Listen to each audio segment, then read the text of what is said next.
Assalamu alaikum wa rahmatullahi wa barakatuh. Wa alaikumus salam wa rahmatullahi wa barakatuh. Kandi sene kiramuso ekisinga ebiramuso byonna bw'okiwuliranga Kayongo yanukulanga bwanu kuzi salamu teriimu buzibu. Salamu kuba kwagaliza mirembe. Tabuuza na kubuuza. Alwa. Tabuuza nti ate nze. Tobuuza olwo mwana assalamu alaikum wa rahmatullahi wa barakatuh. Yanukula bwanu nti wa alaikum salaam wa rahmatullahi. Nti ki? Ino kinyonyonyola. Tuli ku channel nno ya Ibulakirwa kwanza njefudde w'amaanyi. Gospel live. Lwakwatugoba nsonga. Lwakwa tuli mu America live kyekisinga obukulu. Wanzijeko interview ng'abantu bagamba Ibulakirwa ddamu ogambe tuli wa America. Nga yagamba tuliwa. Era bye tugenda okuyimba. Ibulakirwa kati senga yayogera bino ire Allah yaddamu koze ekyo. Allah yakozatya.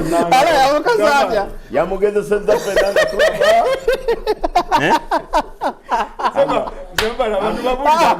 Soko nyawulira abazima. Bate bamanyi. Allah olina obuyinza. Allah yagezesezza Ibulakirwa. Twalinnya ne tujja no Ibulakirwa nga ali mu kisiibo ne ngamba Ibulakirwa. Ibula mukaso oli muganda nge twasoma ffenna amawulire mwaka gwegu mune tufuluma ffenna bw'ogenda ku lugendo luwanvu tosiiba Koye. n'agaana n'empita n'agibakaluba kwana yali eno musajja n'agibakaluba n'amugamba Ibula tosiiba bisazeemu sisobola awanda baaja amulengera mu nnyonyi. Olwatuuse Ibulakirwa kasonga obudde bukyuka wano ziba zikyali mukagenza emisana ekambala buba buzibye ekyenda kinoonya bwe kigattagatta ekyenda tekimanyi time zone ate lwabadde tuli awo ng'ekyenda kitandika mu ddakiika eki Ibula yabadde ayimiridde ku ttaka Ibula tumutuka ng'akyayogera ng'ayogera kimu bibiri kati ekyo kyo yakyogedde atya aba emergency we batuuse Ibula nagwa wasinga akaba nga mpulira ekigambo kimu Allahu akbar Allah ilaha illallah bawe byeyogedde awo nga tobitegeera nziruka misinde nkubira munnange ono yatuleese Kayongo nga Kayongo munnange omwana afa ayina ne munnoyo mwe batambula ku kamera oga asudde ebyakasawo asudde kamera mugagga waafa n'asigaza omugagga agenda kamera yadde ono yaziyina oba oli ate ng'akaaba ki ate omugagga akwata ate nga oli asigaza ebintu ate ono bw'afa oli asigaza ate lwaki wabawala tomanyiko omwe yafumula n'abanga afudde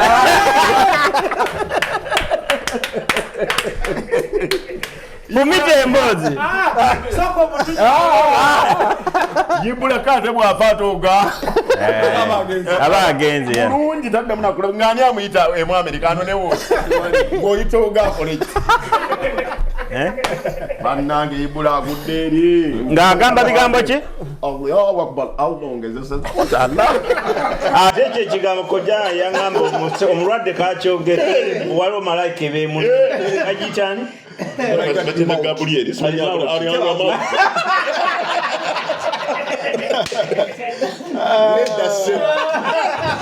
teba nzirugavu ssebo eyo malayika nzibonye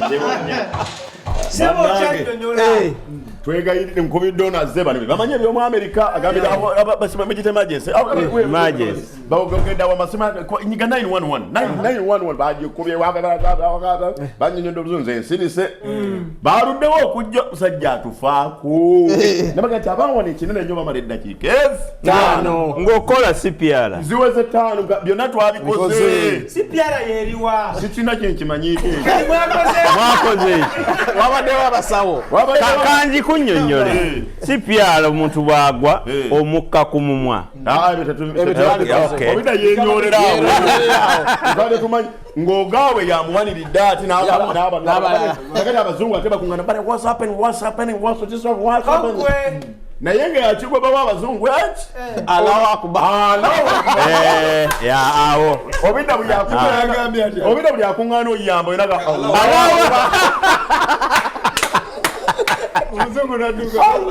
Poliisi olwatuuse. kati ekigambo ekyo jasoma nti kikambwe bannange ebono mu Amerika kikambwe ojo kyogere mu nnyonyi kikataano ziiseewo mukaaga ziiseewo ono tumugabireete emotoka yo tumwetwalire yabadde apaakinga ati nabali ne bakola ki Batuuka. emmotoka zazze nnyi bannanga Amerika erina amaanyi kubeerako fire kubeerako ambulensi kubeerako abasirikale ne paato nizeetooloola ekifo kyonna naye nga katonda wange babuuza wabadde omusajja omulala mwambiiri omukola ayogera oluzungu naye lwandumye obita twogera naye bulungi oluganda abasajja naye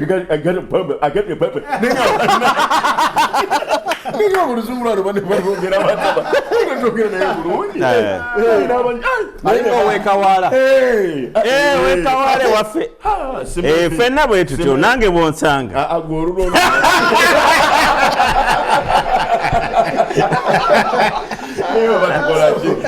Batuuka. So tata, muvawala tonamuya buliza. Tanambulira. Muvawala ina ninda nsiibe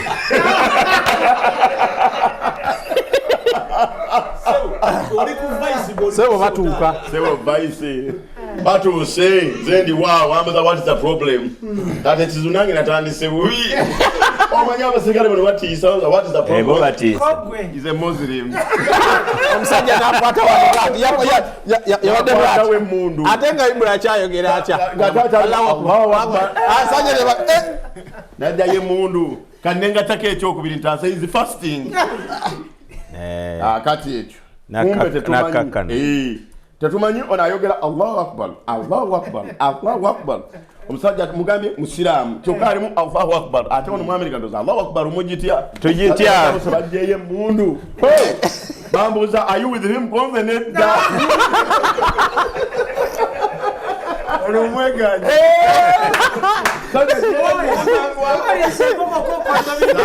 sazeemu kugamba nti mumanyi obagamba ali nani? is with this one. Now I was just trying to explain. kati ngagogeza kuduka kiri Allahu Akbar.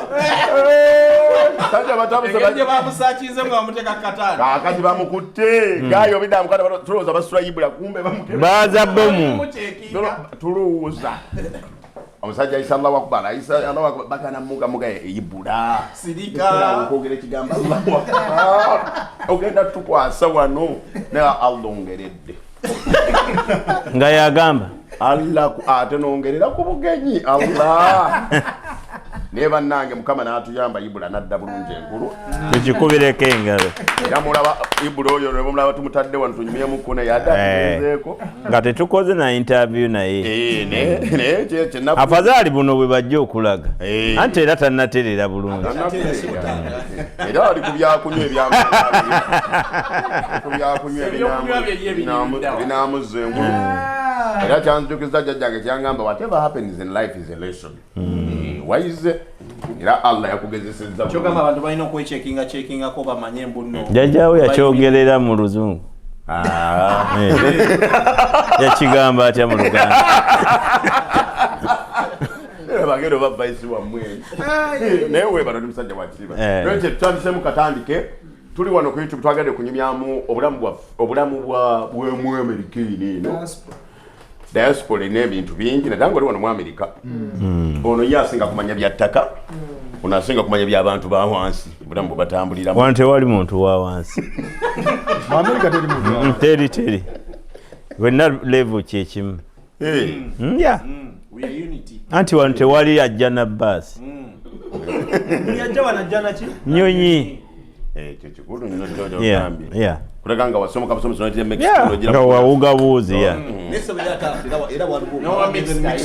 Era ajja kuita ku nyonyi. yes so ekyomuntu wa wansi ekyo kyewaffe Uganda Akimenyewo. kimenyewo benyeyo bannanga Abamerika mulina muli bantu ba waggulu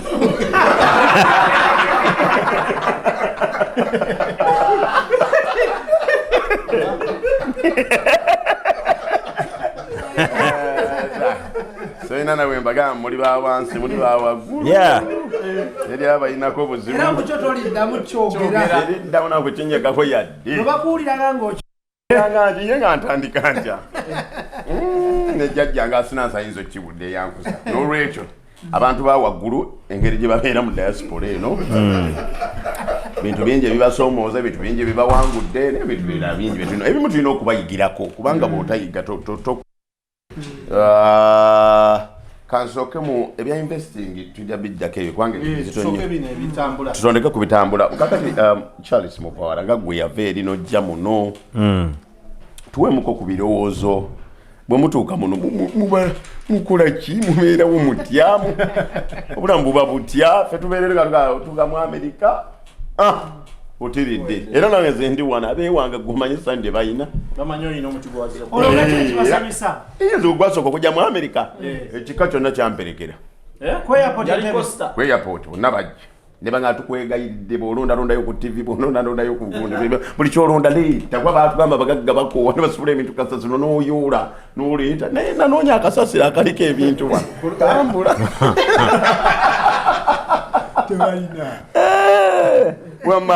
so kakati embeera sijja kubagamba kuba buli muntu alina embeera mwajjira some people bazadde baabwe babaleeta oba omuntu ayinza okuba mukyala we yamuleese kati ne wabaawo ate ffe abajjanga oliwo wekka gwe weereese kati abantu ebintu byanjawulo embonaabonaayo si ye yange okitegeera tubadde mu kyaki omusumba n'agamba nti omusaalaba gwo bw'ogunyonyola omulala gwe gumana musaalaba gwo kubanga omusaalaba gwo bw'oguvaako kitegeeza ogenda kuzuukira nga Yesu yayita mu musaalaba kwe kuzuukira bwe bulamu bwe tulina okitegeera kati gwe bw'ogamba nti ani abulidde enjiri eyo kasoo gikutte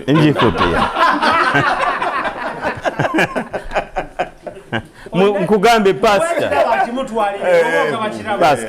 mumanyi naye ekirungi enjiri agikutte so nti buli muntu bw'ojja wano bw'obeera awo n'ogamba nti abantu bayita mu kunyigirizwa waliwo abatayita mu kunyigirizwa waliwo abantu abajja ng'azze kusoma n'ajja n'asoma n'akimaliriza n'afuna omulimu waliwo n'omuntu ajja nga tomusuubira nga tazze kusoma ate era n'atayitibwa bubi okitegeera nate ne wabaawo omuntu nga gwe wakula kubonaabona nga ne bonaogenda mu Amerika era ojja kubonaabona okitegeera kati gwe ate n'okiteeka ku balala nti nabo babonaabona ebyewammwe tebikutanga nga tewasiibula okitegeera naye nga ye embeera si nnyangu kati kampa ekiti mwende nti nga bw'ova mu celebrity life ekunyigamu ng'otuuse wano nti oba tomanyidde embeera okukyusa obulamu bwo bwa celebrity life obuteeka mu bantu ate abadde bakulaba mujja kiraba kasita muzze naye okolima oba kyeŋŋamba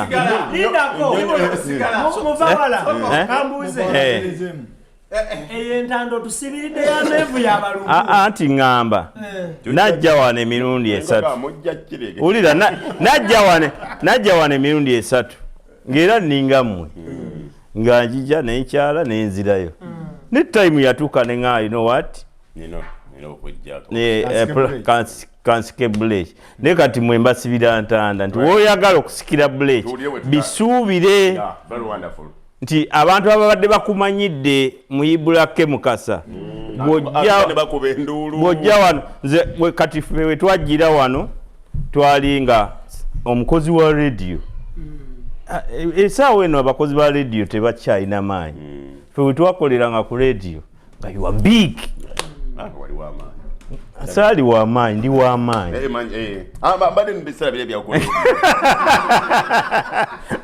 so nga bwe natuuka wano neeyogerako nganzi nti people nga bakuyita ne mu famire obeerewo abaana baabwe bagende muvaala yalidde naffe ki ekyemisana yes kati bwe ntuuka bwe nasaba gendanga okukola emirimu ku mulimu nti oba nzize ku mulimu nensangawo nga oba zambaali waali kati ng'omuntu yeekanga nnyo nakyogerako ne ku kyo ya muganda wange Ibra te omuntu yekanga nnyo n'akubira ne maama guess what mami I'm working with Muvawala n'abuuza mulimu ki yine ejaffe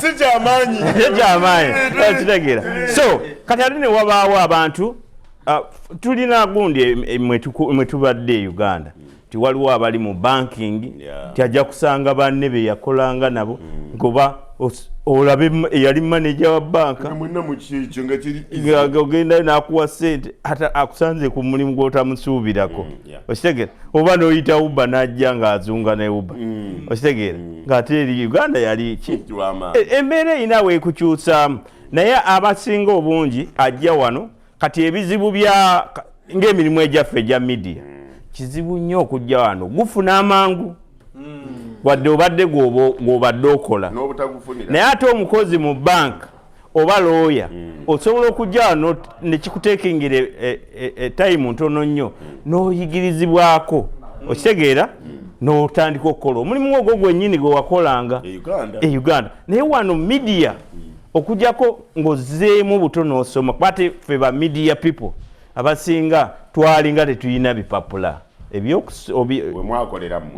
nammwe era wemwakola wewajjira nze nakuwulirizanga ne mu pittu wali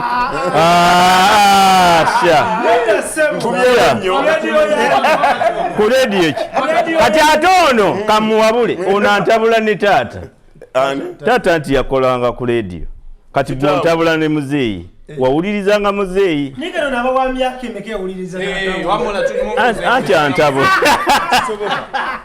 bw'omuntu eyakolako ku radio Uganda taba muto tokubye nnyo mwenna mwali amanonono so nga nzizeeyo ku mulamwa ogwa embeera ekuyisa etya oba obeera otya ng'otuuse wano nti ebintu ebimu ne bw'oligenda wa ne Uganda tewali kaweweevu buli wamu w'ogenda kasita oteekamu omutima ogukola buli kyokola oyitawo era ndaba nnyo programu e Uganda ng'abantu banenya abantu kale yabadde gundi yanonye ekyebulaaya erinnya lyeddene erinnya ddene naye ensawo nfunda okitegeera ate waliwo wetutuuka time n'ogamba nti kati nze omu ku bapresenta ba radio ebiseera ebyo byali bafuna sene nyingi era bwe navaayo buli omu n'amaanyi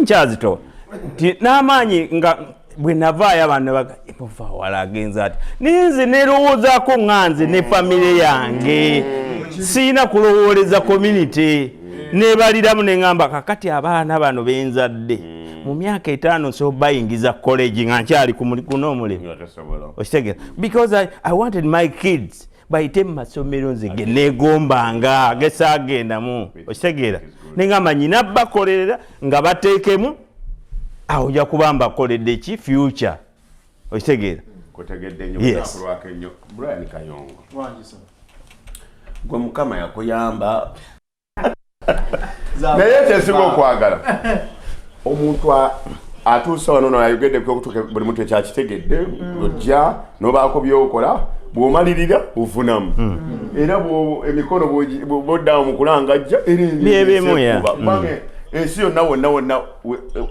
embeera efaanagana ataakole n'okuleta akole manyi tumanyi okuleta ogamba America 7 on earth era ne bw'otuuka n'ogwesa olowooza ebyo bw'ojja tutuulawo notakola wano waliwo ne ba homeless ate basinga wano n'omuntu wabeera eri kugunda ayinza oga nti abo baatera ekintu kyokka America kyatusingako bo amawulire bagafuga they love their country amawulire bagafuga you'll never see something bad nga America ekiraga ffe mu Africa olwokuba twagala nnyo oba okusabiriza tulaga baavu ebirungi tetubiraga tulaga bibi era olina bwolabo ne bwatuuka ne bwakulaga kati olaba abaana abasomera ku ttaka this is my country olaba abaana abasomera naye era nga bo balisomerako ngale fine naye tugambye nti nawono ne publicity gyeŋŋamba ti nawono waliwo ebyawo ebizibu ennyo byetusanze wano Katonda wange nabo bali bubi naye tolikiraba omuntu ayinza atya okutandika empola wano mu America nena kale kangula akayumba bakangule ku ttaka ebintu nga ngeffe wafuna kandi gure ka 5 ku 10 mu America ndio kwa 5 ku 10 abiri kwa 3 ufuna ku kyapa nje tutandikira no mukama wange ensonga kujje twogerako abantu bajja ne batuuka wano nabeera nga bakyalina omwoyo gwe Uganda n'omwoyo gw'omu America nga balina emyoyo ebiri mu kifo ky'osooka ne bagamba kakati nsazeewo nnumbye ndi mu America nsimbye entende naye abeera nga ali mu America ne Uganda alinayo omwoyo wano nze kyensaba bonna bannayuganda abantu bonna abadda diaspora woboze soko weetereze wano wooli soko onywere wano onywere okole structure ogambe bunne bya wano mbitegedde mbinako omutemwa gw'okutegeera engeri y'obbikola omanyi omuvala wagambye abantu buli omu ajjirano mu mbeera ey'enjawulo kati oyinza okuva e Uganda ng'omuntu yenna yakumanya munno gw'oli bulungi naye ng'ate ovudde Uganda olese mabanja ng'ate nabyo olina osooka okukola ki obimaliriza kwegamba omwoyo era gusigala guli awo bannange ate gundi nina omulabirira bannange ate gundi nina omulabirira kyova olaba luli twalina programu gye twaliko ne twogera muno abantu baffe babeera n'ab'enganda zaabwe ne babawa ebyokukola nga bali wano ab'enganda zaabwe ne tubavunaana muno bakoze ensobi mu bye babawadde ebyokukola naye nga tebaba educatinze boko exposure gye bafunye eki eyawano oli wamulekera amagezi gali gaalina n'endowooza eri otuuse wano endowooza ntuufu n'obutuufu n'olowooza nti byonoolaba wano naye wajja obbiraba mu kifo ky'obbimuyigiriza kakati gwe oba tobimuyigiriza tosuubira munno ajja kuba akutreatinga the same way ng'oli eno ajja kuba asuubira nga bali abagamba eno waliyo zi TV eno waliyo biki biri ku street birinze obikole ki obyetika obizzeeyo naye watuuka eno wafuna ki mukama wange Katonda wange towali kye wasangayo so ensonga esinga ndowooza oyingira buyingizi ne mu dduuka n'ogamba ne nva mu Afirika nibakuwaayo ku bintu naye munnange point of information nti nze twakulanga tugamba hane ngenda America nyinza osanga swazi mu molo kati ebyo bye muliko mukyanji jannali mulabye Uvana chwe tola wano kuswazi nigi yenga mwagazaji anyambe ki anyambe yali movie yali film nga bajoli lembo gwe tojukira Arnold Schwarzenegger nga twegombya abo ani atayagala mwana abantu bajja ne Hollywood mentality wano buzibu bajja nayo n'agamba ngenda tuuka eri nsange nga bantegekedde we bati omanyi batulaga ku TV emmere ebeera ku mmeeza bweti nekola ekyo naye nga si bwe kiri okitegeera wano waliwo abazze n'agamba bannange emmere eri gye tulyako eye Uganda eri ludda waliwo bagamba emadde maze ennaku bbiri nga sinaakola ki mwogera amannya sina bbiri zokka maneja afaga nese nkubye mwampadda endagala omuddo ali wene tunabigambe eddago tolina kukyama byonna tunalaba tubyanise nga tusigazeko ku kyama bannange kasi atawulidde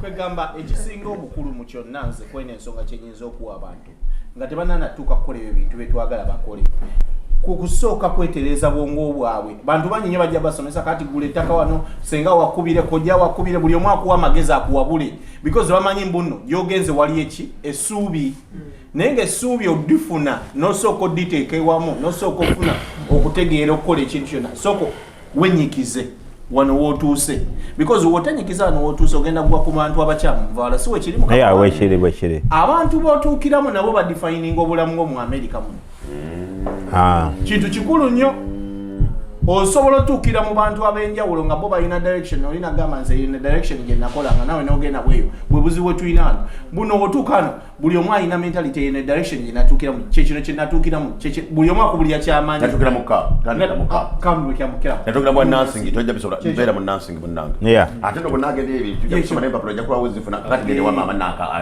kati ne mubeeramu nkutegedde so abantu bwe batuuka wano balina okumanya amaanyi gojja e Uganda olaba abantu baffe bava e Uganda nagamba nze mbadde nkola watuuka wano oba omwoyo gufa bufya ogwokukola bwe buzibu abantu basinkana nga batuuse wano ndowooza eri Hollywood gye balina mu mutwe we bati kasita tagiraba natunze ettaka lyange naye sekundi ndidde mabanja Abaka mwanga. kadde nkaaga nga ntuuse yakwe bane wonna abali wano mukama wange osobola otunyonera naawe Ephraim tubuulire wamagwa ekyensonga nja kwebaza nnyo Efra yogera Luganda oyagala kwogera nga yogera Luzongo naye nja kwebaza nnyo kya Luganda naye olabye jabalata amanye Efra kantandikira bwe nti twakula naawe kawaala mentali gye tujja nanga tuvudde Uganda Yes. sometimes tuvaayo bright abigeddeko we have to first which is okay concentratinga ku bwongo bwaffe nesooka tunyikiza waneeno you cannot serve two masters at a go.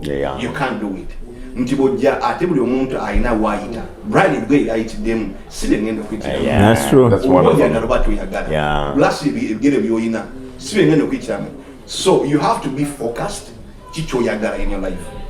The first question is njagala njagala gwenga omuntu soko odde wali otunule mu mira ogambe bannange kiki ekindi munda munze ekisobola abantu okulaba okuva munze mu kifo kyokugamba kojja wange gundi anti natuukidde wa anti wange ayagala mbeere nansi anti natuukidde wa gundi ayagala nsoke mulereko omwana anti nakoze bwe nedda bwenga gwe wetunulye oyagala ki ate mutuukirewo abantu ababaagaliza si muntu kugamba nno omanyi njagala ojje nga kyakomako gwe njagala ojje oyagala njije nkole ki mubabuuze nakyo ekintu kirabyekoko nti oyo kyogedde kituufu nnyo nti bw'ojja abantu b'otandikiddemu sometimes wesanga bw'ogenda okufaanana for example nono kyakugambye nti bw'oba oli akuyita omubuuzi oyagala nzije nkole ki naye mwe kyemwerabidde there is no way gy'osobola okubuuza omuntu ng'ojja America mbu oyanjije nkole ki ng'akuyamba naye mmwe oli ku kisenge oyagala visa ya America engeri gyenyagala ffenna tuleme kusobya abantu bakole ensobi njagala omuntu ofuna obudde ng'ogwo omuntu sekinoomu ne weetunulira n'ogamba nyimiridde ntya era abantu balina enjogera gy'asobola okwogeramu naawe nga wenagamba vice muvawala mbuno kino ekintu kale oyagala nzije ne mukama wange oze ntegeke enaabeera etya tojja abantu kyekiri nga kyetugambye muno abantu baffe tubagayidinge tubamanye we want to change the mindset oli ajje with an informed decision ngaze kusoma abo boyagala ochange mindset abo abajja kusoma ni omwana ng'agobye visa mu myaka 10 talina na kibuuzo kyayinza kukubuuza mbunjije nkole ki atya bwe weekyusa kati vice bulira mwe muli abantu abalina emitima emikolofi ojja kusanga omusajja ng'alina omutima omukolofi n'abaana bange ategedde waliwo ekiyinza okuyamba ayagala oyite mu bigere bye so weyaba bw'ojja nti okubya akajja oyingiddewo you have to focus and think about what you want nze vice mulabye naye nina okusettinga mindset yange nti wano ntandikirawo butandikizi bwenza nentandikirawo nkitandikiddewo then in future ng'olina kyoyagala mbadde nakuwa point eno nti ebiseera ebisinga bw'ojja ojja kusanga omuntu wotandikidde bakola emitwalo 5 omwaka naye nga waliwo ogenda for example zenatukira New York Wall Street ng'abaana in my age osanga ng'alina portfolio erimu $1.5 ng'alina portfolio eza $1 ng'alina $1.1 alina $1.5 omusajja musende bano zebogerako zaawa twogera zaawa sebo nokulu se ziriko UGX so werabira anti bwogamba ali akola million oba oyogerera mu dola kati soko muzeeko emabega mwami Zambali tuli Waltham America mu state yebayita Massachusetts oyinza okukola ng'olowooza tuli kamo kati bannayuganda nga nawe kwoli era bwogala yogera state eyo mudala ngenda Boston ebindirira totawa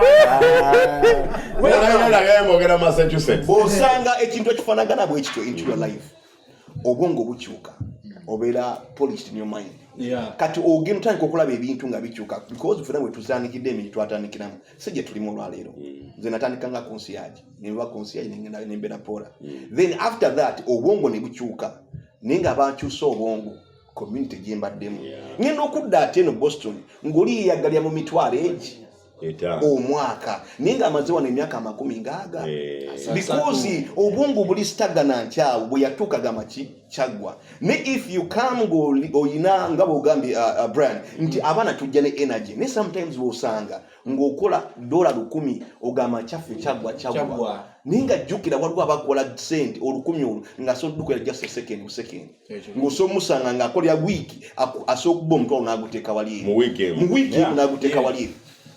So it's about the mindset obonga engeri gy'obu preparingisemu ng'oyingira wano nga wayogedde because olaba mukulu muvala kye nadde njagala okukolektinga kyogambye mbuno omuntu bwe bamufunira visa n'agamba adduke buddusi bwe buzibu bwe bantu b'oli wano mulwana nammwe balidde okutereeza abantu twagala balowooze ku bino ebintu nga tebanana kulowoozaako kujja wano bagambe embuno embeera mu Amerika tuweeyo omukisa ne bwe baba tebalaze audience waliwo awanise omukono mu audience seba ali ku kamera tobalaga waliwo awanise omukono mu audience abadde alina kyagamba antunyuma waliwo ne audience etula ya mu Amerika wano mutubuuze ensonga eyo ogyogerako kisebo ensonga nkulu nnyo eya mindset nti nno omuntu ali wano nayagala okujja ku America mindset kijagenda okubeera nayo omukulu Ephraim ayina kyayogedde kyoli ajja kubeera eri ng'emitwalo 5 gyakola gimukolera naye ate bw'oba oli awo mindset yo bw'ogikyusa lwaki sikola kakadde kyekyo kyennyini bwakola naye omuntu otuusa otya ku ekyo omuntu akola olunaku lwaleero n'omuntu ayagala okujja ku America mindset ye agikyusizza atya n'ava ku mitwalo 5 n'addako kakadde. Good. Owulidde endoze enkola yenna. But I think yekulomye era America ng'agimanya ennyo issue ya mindset enkola but abantu baba bava e Kampala okujja e Bulaaya bajja kukola ki tulina okusooka okwebuuza waliwo abazze ku Bulaaya kuno ngazze kusoma waliwo azze ku Bulaaya ngazze kakasa be yakula nabo nze mbalese ng'enze muli beekasanda ne babazaala muli wa Mityana Kiyinda ffe gye tuva abamu noga nti ab'Emityana Kiyinda nze ng'enze ekijja kijje mwe ekirooto kyammwe kyali kyakuva mu Kiyinda kujja mu tawuni Mityana nze ngeze America nti omuntu avudde e Uganda nga za America oba agenze Bulaaya ng'agenze kukakasa bantu annually ne bwakola emitwalo 2 abamumativu kubanga nekyamuleeta yakituukako because waliwo endowooza e Kampala egamba nti alinnye ennyonyi ebyoyo byatereera muvala kyapa yagambye mbuno abali enowe ffenna wakoseza waliwo ayina view ye wali yalisembeddeko wano azze wana ajja wana ayimirire wano mabega jangu ayimirire wano mabega wa chairman wa vice president tuli bangi nno wano mulumu lwatulabira wano naye twagadde tunyumyemu nammwe mubeeko bye mumanyi ebiri eno ng'abantu omwejjudde ono mumulaba naye. I wanted to give also a viewpoint out, point of clarity. Noonya nekyekugamba nekyekuddamu kyembuza kale atukyuse moderator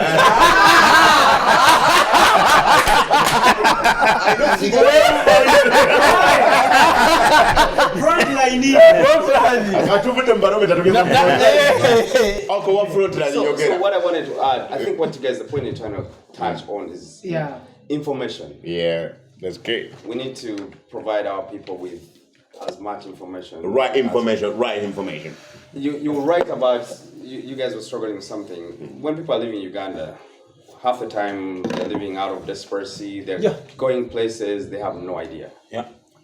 The place they get to, the place they find a life, they start from scratch without any knowledge. So the point we're trying to make here is let's arm our people with information. I've lived in many, well, in a couple states, different places. But everywhere I go, I learn new things. Kyogambye kibadde kituufu abantu oyinza okubeera nga akola emitwalo esatu nga tamanyi nti no osobola okukola emitwalo 7 tamanyi osobola okukola emitwalo 10 tamanyi osobola okukola akakadde because they don't know. Ojja n'obeerese obeera on Waltham, rent is $1,000, $1,500. You are working per month. Yes. You $1,000? Yes. Per month? That's it. Kona baba.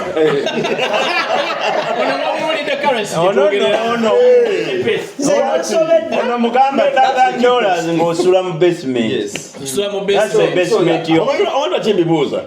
Owe Uganda atunda akataka afuna information nti okupangisa.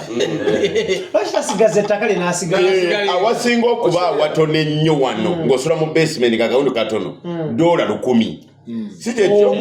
Omwezi ze milioni 3.7 eze Uganda basement zanjawulo laba kati yogere si ya 10 eno basement waliwo mu 10 nga 25 kano 25 waliwo tuli mu basement ya musajja atuwoze wano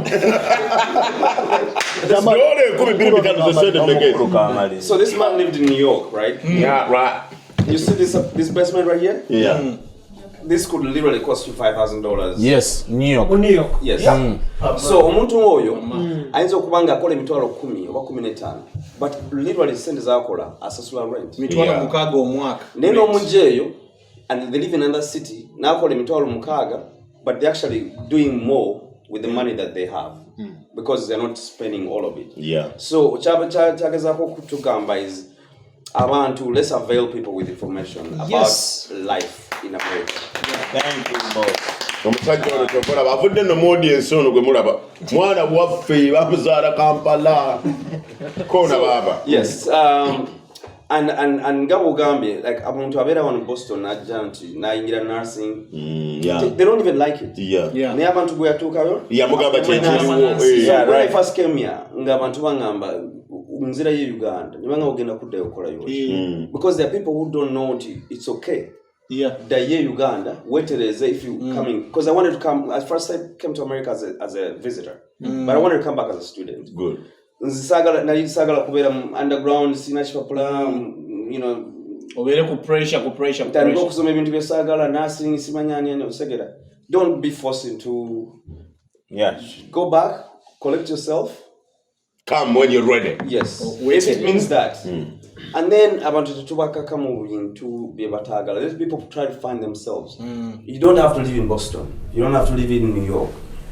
Uzembera mu kyalo abantu bajira mu kyalo because nobody knows. Because they just where you live in Ohio baga ukola yochi.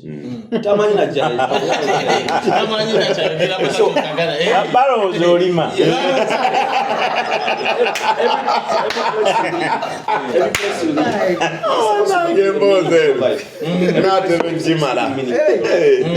Otherwise, there's no point. Tetwajja kusasula rent. Abasajja bali living on rent. Thank you. Very wonderful submission because bulungi nnyo tubaga abantu bali wano naye twagadde as we talk bongere kyakunywa bajja kudde yolanisa Faruka ina submission plus nze okusinziira ku nze nga kyendaba tewali gwe baforcinga mu kintu kyatayagala naye abantu baffe tujja nga tetumanyi kye twagala okitegeera so nze wemba nga najja kusoma nga najja mu America nga najja kusoma nentuuka wano ne baŋŋamba nti owaayi wano gundi ebintu bya simanyi bya media bikola ebyokusomba ebibox bikola then neŋŋenda mu bibox then nze abeera problem like akolaga just give Kubale ngendo okulonda app. Kuba mpulira waliwo okulonda app. Makulu. Ayagala clarity. Njala kubakiri yalinga. Ayagala organize debate. Okay. Njala kubakiri yalinga man. Ona ina kyabadde nnyonnyola kirungi. Nina koma wagaba example nawe njala okukakkane. Natagaba example ku mirimu gitaliyo. Agambye kakulage wamagenda maaso. Agambye nti mirimu mibi. Oyera gabega nti kujango okugenyonyi. Sinagamba nti mirimu mibi. Ate mibijjo. Mirungi naye tegiriiwo.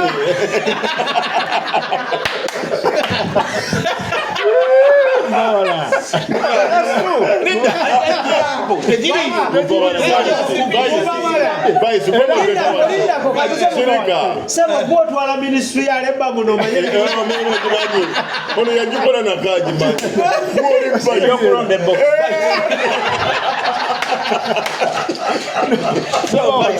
sigambye nti owuliddeko nga waliwo dyekina kyegamba genda maaso nti mu Amerika wano oba gikolebwa oba tegikolebwa ogezeza mbeera anti omuntu ali enasana ajja kulowooza nti waliwo abakola si mubi kambuze ekibuuzo naye ne program tutuwawe nansana bonna balaba nagwe kiprotektinga nnyo wamamalayo okulonda kyengugamba nti bwe ntuuka wano oli naŋŋamba nti omulimu gw'okulonda apo emerilandi oba Ohio oba Louisiana oba wagukola nange nenva ku kirooto kyange ani gwe tunenya wono gwe natuukira oba nze tulina okwawula waliwo abantu abajja wano nga kaana kambaata okitegeera teyasoma ewaabwe baafa talina kiddako kitegeera n'akuba akajjike najja wano kakati gwe oyagala mugamba omutandika omuteeke mu bintu ebitakola ki ebitakola so kati twebuuza tulina buuza ani gwe tunenya mugamba nnyo wootuukidde naye gwe gwatuuse wajja oyagala ki Farukuze njagala just kuchipinga in kati ninyo ku point yo before nga netunanenya muntu watuukidde ekituufu kiri nti Kampala omuliro mungi moto mungi the cost of living is so high expenditure is so high naye nga bwetunulira income the avenues oba channels ezirete sente zitubezaawo Kampala every now and then zinyigiddwa nti Kampala someone can struggle kunoonya emitwalo 10 but ebitwala emitwalo 10 tebisobola kubeera mu dakika 5 osinoonyeza emyezi 2 emitwalo 10 sasanze dakika 5 ziweddewo abantu bano abaagala okujja wano mu America abantu abasinga kidda ku kyewayogedde gwe mwenyini tusomesa abantu baffe mwabali e Bulaaya mutuwonoonye nnyo muvawala Ephraim ne Kayongo nti Ibrahim abeera Kampala nakubira nagamba nina ekizibu kyakakadde n'omubuuza nteeke ku layini ki ulya point eyo Brian nenkugamba nti Airtel bagibanjaako era kwemutini noyiwako ono muganda wange ntera omukubira open yes sends me money mukubira mugamba muvawala nsikatidde ekibuzo kye kisooka nteeke ku line ki because lwaki akibuuza agenda kunyiga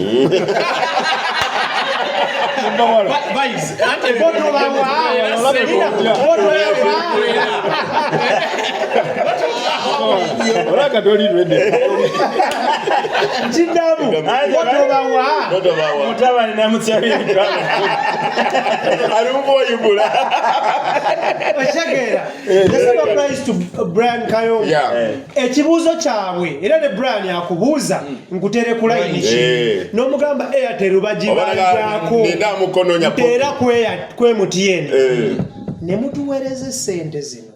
olumu tuzibasaba nga tuli mu bizibu olumu tuzibasaba nga kwejalabya Brian nompereza ekyensanvu bye kigwako nze nga strugglinga okola nsasulwe emitwalo 5 ba 7 omwezi mulamba gwe nokola bukonde nzikwate sente ezo ez'omwezi nenzirabirira Brian bwampereza ekyensanvu ku lw'omukaaga ku lw'okubiri ziba ziweddewo muvawala bwompereza ekyana ku lw'omukaaga ekiro ku mande ziba tezikyaliwo lwaki nti tetugamba nti mulekere kutuweereza sente bati mumyumyulemu nati zituweereze sente e Kampala sente zifubutuka e Bungereza America South Africa ne Canada Australia okuyingira e Uganda nga tetulina kye tuzikoledde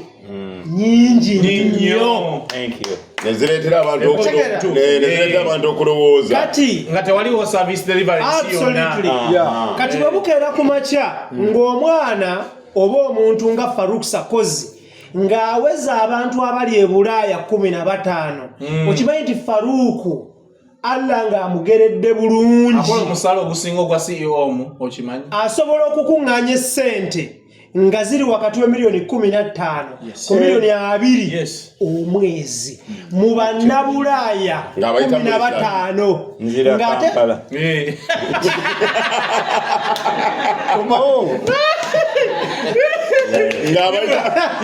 ebintu byatukawo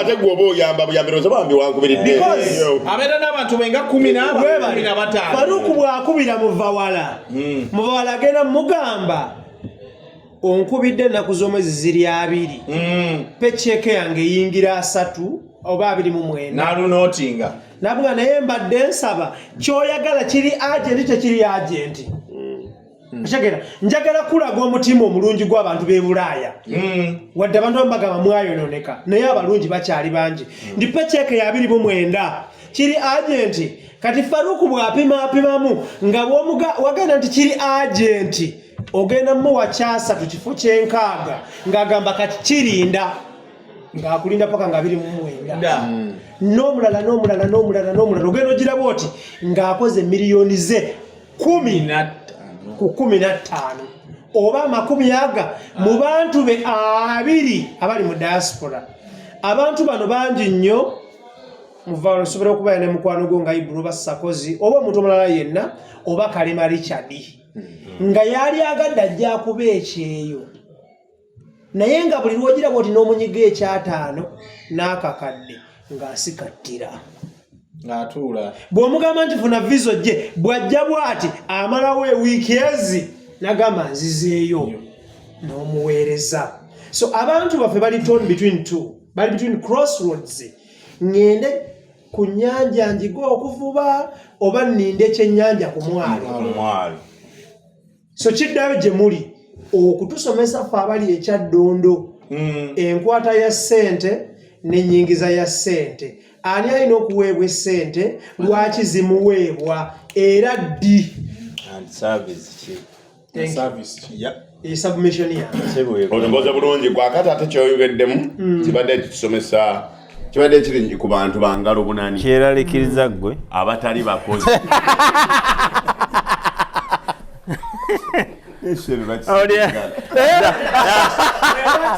Jamala alinga agamba mukulu Ibula lwaki otwononera tokubye nnyo naye ofaaki lwaki otuukamu si kutononera kyajogedde nakyo kituufu ndi mukuno nze ate ekira kyembadde njagala okupiikinga bwe muwulidde nga ninga agamba nti olwokwa nkusaba ne zijjirawo oli afuna mindset nti bano bali eno banoga bunozi omuti gutonya kati yandizze ne informed decision lwaki ajja najja lwakino nti muvalo olumugamba ndoza ziri eyo bayoola ate n'ekirala nti ne bwe mba nkugambye ekirungi kya Bulaaya ne bwe mba nkugambye nti mpaamu akadde so kuweza wiki 2 ekitegeera nti bwe nkugamba leero nti leero mande nindamu ku Friday. Kati neoli n'atasoka kwatuka nti ekikulu nnyo kye twagadde leero ali nnyo okujja wano ajje with an informed mind ng'amanyi ekyagenda okukola ki okukola it will be far better okusinza kwefula mitanyo na wano n'okufuna ekituufu kati anti kyekyantuleesezza ffe namwe kati mubinjagala oli alemenga gaba gati olema namba kayungu mudakika 2 naweereza nenga naweereza abasajja kukuli okuyoola buyoozi nze ntera nnyo okugamba abantu mwami Zambaali nti ffe wano mu America neeyogerako nganze nze nsobola okumala omwezi nga nganze seeyononeddeeko $100 nganze ng'omuntu naye ng'endala zigenda renti esimu insurance kale nazo zibakunze naye ngamba nti ngira awantu nabendidde ate ng'abakulyako e Uganda bakulya 10,000 ate nakwegamba naye eringa expense ku budget yeyo weekend oli nagawa tuli mu governor perezaayo naye aliye mu governor yali mu governor gw'oli ku mulimu omenyeka abadde basaze ekikyawo yolo okuba oyagala alisigalewo n'omuwa okitegeera kyeŋŋamba abantu nti ffe ng'abantu abali eno nti naffe tumanye nti esente zino kubanga nkugambye nti nze nsobola okuba n'ekikumi wano ku kabina nemmala nakyo omwezi nga sikikozesezza nga sikoze eki olumu n'okyerabira nokyerayo oba ogira oti iramu ekikumi mu nsawo okitegeera kubanga wano basettinga system nti oluusi okozesa kaadi okozesa kikati oba ne kashi nga n'omwerabira nti omuyina mu nsawo tetulina nakyazikolera kubanga ngenda kumakya ku mulimu nenvayo akawungeezi motoka yange eri fulutanka ebimmere ya layisi wano okitegeera kati newesanga gwe tewemaliddeeko $10 naye ate nga boozimaliddeko baki balala kati bo bwe bawulira nti muva wala amusabye ebibiri abireese n'omulala kati ogenda omuleeta wano n'ayingira mu sisitimu yaffe n'agamba naye bano baalinga babubbi sente ziriwa ze baatuwanga okitegeera ekyo kyembaddigala ojjeyo oli nemenga kujjawo yati bali abasajja tebali kubanga mwasettinga president ate n'ekirala era bakimbuuzaako ku TV emu e Uganda nti bannayuganda bonna abali e Bulaaya nti babalaba e Kampala naye ogenda n'ogamba nti kakati mbonyeebonye sikale sijjaga nti kubonabwa nkoze ntuyanye omwaka mulamba kaŋŋendemu n'akakaaga kange mpumulemu nkalye kati oli akulaba ng'olina akakaaga omwezi wenyumirwa nga gwe n'alowooza nti bwe bulamu bwo bw'obeeramu n'eri okitegeera kati agenda n'ekyo ti bano bayoola naye nga gwe weetegese noga nti ngenda ku vacation yange kunyumirwa ekitegeera obulamu bwange bwenyigirizamulamba kambuteemu wiiki emu n'otwala banno out n'olekayo nze anti family ejja kunyiiga twagenda waliwo ekigundi ekimu wali ebbunga kati tugenda awo ekiro nali natusenga ggulo limu tugenda ne bakwano bange balinga 6 kati bakwano bange ne baŋŋamba naye gwe muvala sente nga ziri nnyingi mu America nga balaba biru gyensasula $3.5 million kubanga abamu baali banyazi bbereya za bbeeyi biki naye olwokuba kati nazibalamu $1,000,000 ngamba mikwano gyange baludde okundaba mwaka mulamba ate sikibakolera nti buli lunaku oba tuteko naye kati abo abagenda bagamba oli yamala yateeba naye jasi neerumiza kusanyusaamu jasi mikwano gyange sibalaba mwaka mulamba ate bo ne beerabira nti batusinga okuspendinga munnayuganda aspendinga day to day ne bwaba spendinga $10,000 ansinga okuspendinga sente kubanga e Uganda omuntu abeera out Monday to Monday ateekamu amafuta nze nsobola okumala emmotoka yange nga nagiteekamu futa nebeera olusi tetulina nnyo biri awo emba sikozemu ate ngende kati Uganda gyosanga omuntu n'akeera nnyo ku ssaawa emu n'ayingira ekibuga nga talina mulimu kati nze oyinza okunsanga downtown nti kedde ngenze ninye training Faruku alina kyagamba se mpola anti kyeŋŋamba eno reality lwaki kati tulina okuseri mwe mwagambye mindset ekikujja ewaka oyonoona emitwalo 2 nga you don't have a job in the city okitegeera lwaki otereka egyo 2 okitegeera tumanya totandikira naye no buli lunaku traffic yajjudde naye abantu tebalina mirimu kati muba mulagawa kuyiya ki wetega Faruku olina point kye omukulu ono leka kulimba ate sirimbye Faruku sirina kyenimbye yogera yenimbyemu nze point yange kisagala givugire eno ku bantu oba naye advice nayo gitegedde advice ey'okuyingira ng'ekibuga ogenda kukola ono nayo muspendinga nnyo ngene muspendinga tebibagasa ospendinga ofuna emitwalo 5 ospendinga miliyoni 1.5 kati enzalubuzi jjawa otambulira mabanja eva Faruku mbwe ebimwalinda nimba ekifaluku ebimu nvaalo kyogamba abantu abo bayingira ekibuga bonna bakola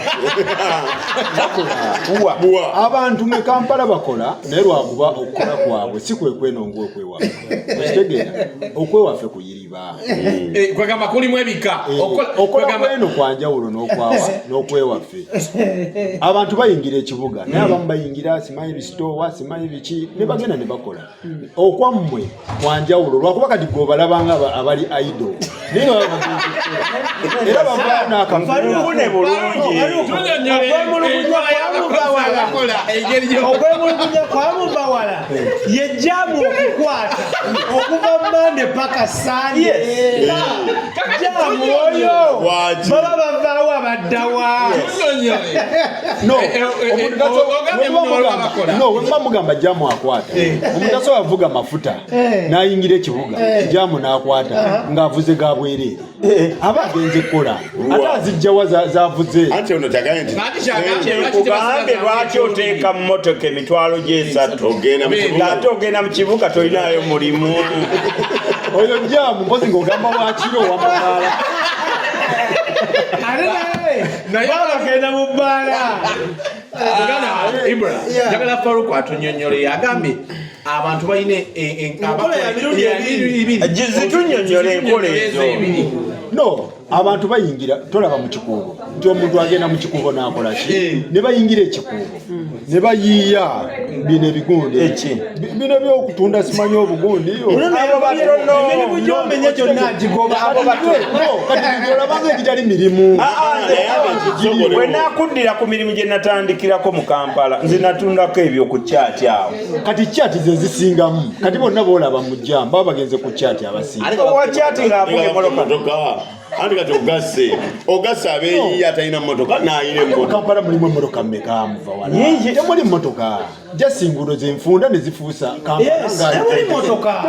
mu Kampala temuli mmotoka era singa singa mwalina enguudo enfunda mwandirabye nti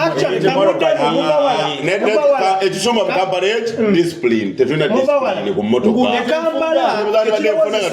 emmotoka nyingi nguudo nfunda nvuga mbi Faruku kyenjagala omubozi nete muli jamu oyaga kunkakasa nti abantu abayingira ekibuga buli ku makya baba bazze kukola bwe kiri ate oba olagawa ng'ogaba bagenze kola kakati ng'ogaba bagenze kola ki kambuze mubawala Brian kambuze mubawala muleke tunafuya wasembayo kubeera Kampala mwezi baddeyo mu Christmas season. Thank you twali fena mu government Yes.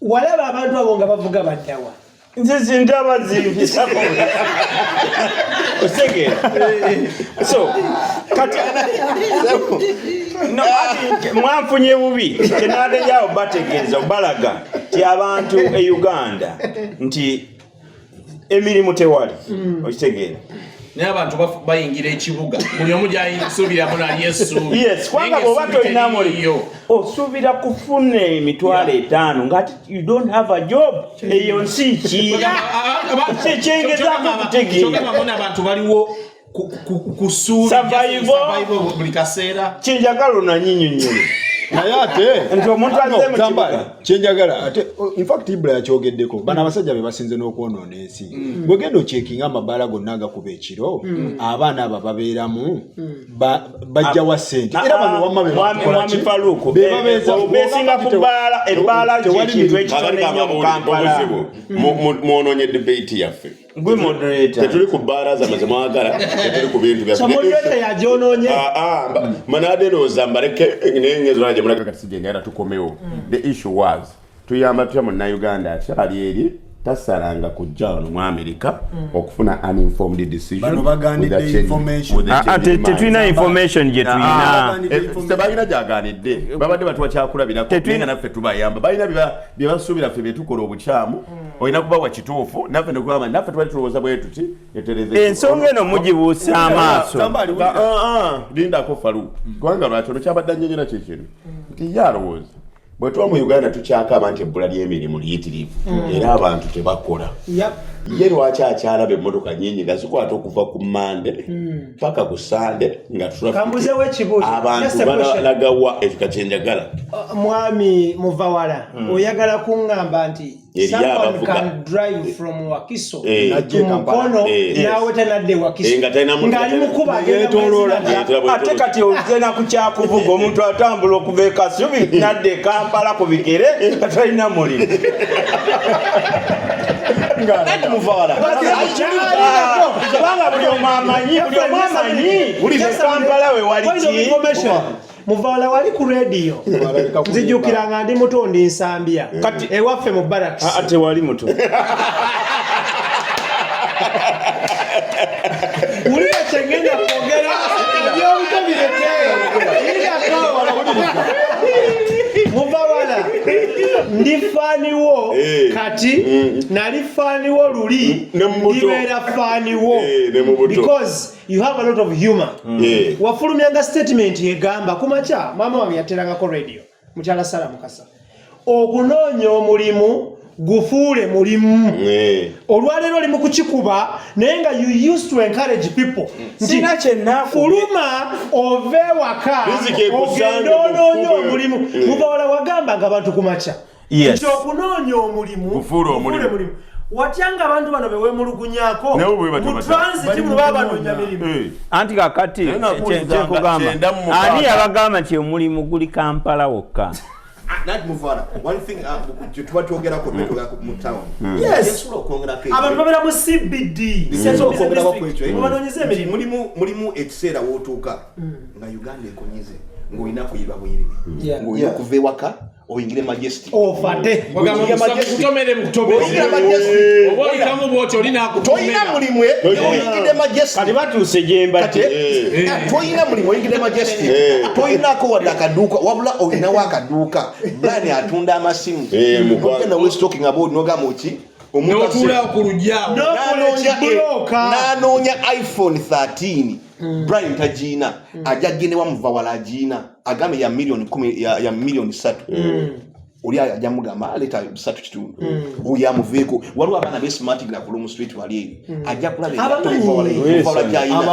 tayina wadde edduuka wabula azze kola ki kuyiriba then after that ajja kufuna okyakoze eki kyafunyeewo kyennyongerako ekirala Monday yayogedde about information. What information fenaffe bennyini banna Uganda basinga sometimes you don't want to get information. For example, waliwo ebintu ebikyuse tuli mu mulembe ogukyuse tuli mu generation tuli mu generation etambudde evuddewo egenze katuli abantu balina okubeera informed tabagamba muno saamanya saategeera tuli mu generation kati 3 whereby nti okyasobola okukolera sente ennungi e Uganda ojja kuŋŋamba otya waliwo platforms ezibayita Fiverr.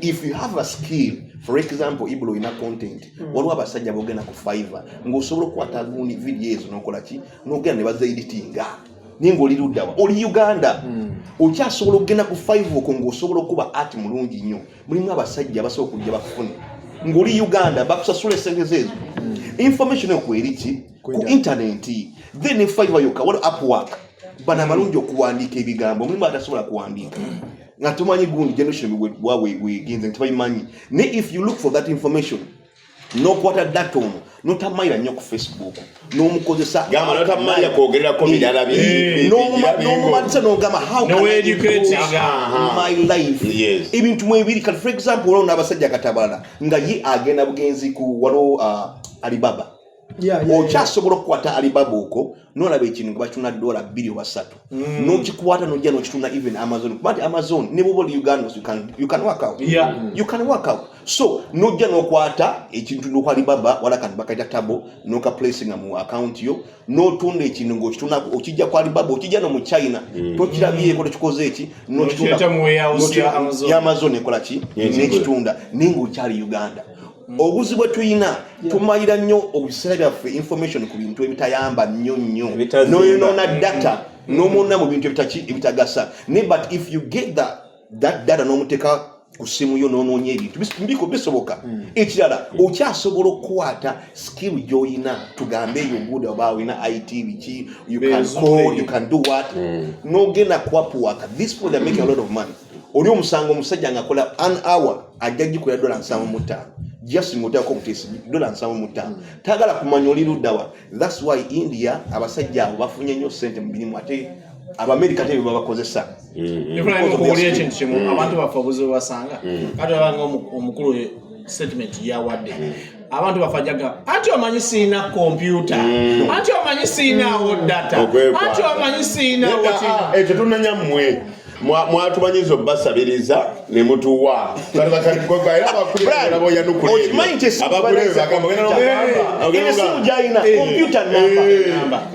akasimu kange kate kabula mu kamera kale njakuweereza essimu kati ate obwongo bwe n'obuleta okukola ki okwebaka nammwe mennyini muyambeeko kwaba babatuukirira okubawa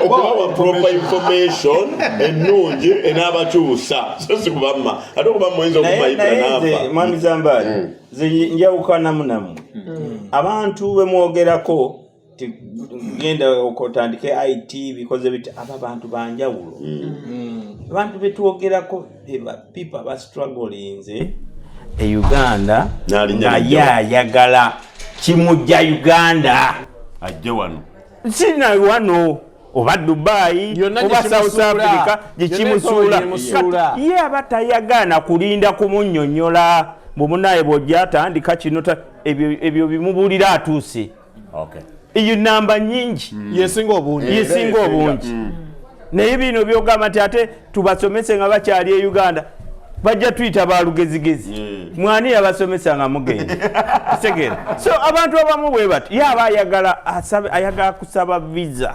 agende wagenda essaawa eno abaana bagenda e Dubai mu Buwarabu naye tebamanyi nti abantu bafiirayo naye layini tezikomanga eri ezigende egenda ejjudde bagenda ne bu video babula maama no bamuse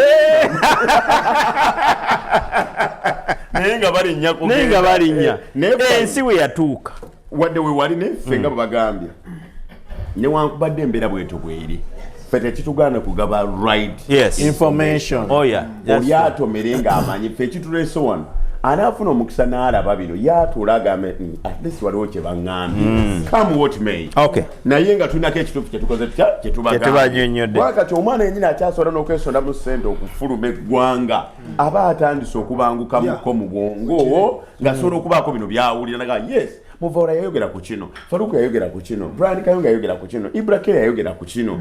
Lemi ngendo okusala nga naka ekitufu kyenkoze eki kyemmanyi. Kyenjagaddemu ku France ekyatuyambyemu kimu. Abaddaga ba other alternative that can make someone to stay in Uganda and get money. Ekyanjawulo. Ne wano nate no yona atuyamanya ku mutu yawula nga gaye kama mbaya ni mbaya. From Uganda. Werabidde nti mulimu abantu abali e Uganda nga balina families wano. Naye ng'oli owe Uganda buli wakoona ku kyokugamba nti baba njagala kujja. Ono amugamba bugambi. Tatawana. Banange byonna tubiwulidde era mwogedde naye ndowooza twesibye nnyo ku Uganda setting. Tukome wano we twatudde mu kifo kino twogera ku mbeera ya wano. One, Kayongo oli afunye visa ajja wano. Akola ki? Nze kyensooka okugamba abantu nga ekyasoose ku nsonga yange. Amaze okutuuka tannatuuka. Katandikire ku atannatuuka naye nga visa agirina ajja. Bwe tumala tudde ku atuuse wano atandikira wano. Waliwo afunye visa nga ntisenga. Yajja buzi. Abatamanyi. Ye bamugamba. Abaluku alinga agamba omusajja bamuwadde visa atule n'akatabe. Ye visa yagifunye. Ajja. Yali ku kimu. Aleso suubya. Agenda sala tiketi ajja. Nze nga nze mu nsonga eyange gye nyinza okuba kweyo ensonga is that omuntu waaba ajje n'omutima ogugumu alekerawo okubeera ano yali atunayo akatambi nena atunayo akatambi jangu osimbe enkanda tobeera amakanda obeere wano ogambe nzize tsunami obejja obeeri ki nzize ate omanyi n'abantu abakwetoolodde by'osobola obbayigako abantu babeera nakwegamba munnaye avuga emmotoka munnaye akola ekyo mubuzo gwo kikoze otya nange kyenjagala togaana kwegomba abantu baffe balina obuzibu mu community yaffe muno ffe tukulaba tugamba abantu tolina kwogera nabo gundi tosobola musemberera gundi ali bwati gwefuna engeri gyoyogeramu naye awuteyo omukulu ono muvawala abadde wano emyaka egiwerako ategeera sisitimu mwebuuzeeko naye otuuka notandika okugamba anti muvawala yogera naye nkola ntya ntandika ntya biki bye neetaaga okukola ensonga ndeese wano nze obulamu mbutandise ntya mukama wange nkulabye oli mu bizinensi naye omanyi nvudde e Kampala nga nange nina bizinensi ezimu zenkozeeko eyange ngisetinze ntya wano mateeka nga followinga ntya ebintu ki binneetagisa okusetinga bizinensi bantu ki benina okukwatagana nabo okusetinga bizinensi ebyo ebintu abantu baffe balina okusooka okukwatana omuno nzize mazeeko toda tewe confining nnyo get the people around you bebuuzeeko ofuna information entuufu osobola ogikozesa naye tekugijemu gwe tensoka kyentagala okutwala bwoba ojja wano salawo ekyo kyentegedde nti bwonootuuka wano omutima gukyali Kampala ng'ate nawe oyagala obeere na wano ebyasinga ffe otudirenga okukyuka mu bulamu ogenda kumala wano emyaka 10 mukama wange kukkiriza Ibra okubuuza ekyange si kibuuzo kulabula byoyogera oli alina obitugamba wakabeera wakalwa wane mirundi wakasigala ate sisala wanga wongambye olike yaba atugamba asomesezza wamodotinga sho kati ntereeza bano mugaye nti kyenzize mu yatunyemu bwojja wano nga tonnasalawo olutoze jjukiza abantu ndi producer wa show yemanda ati president forever alivaako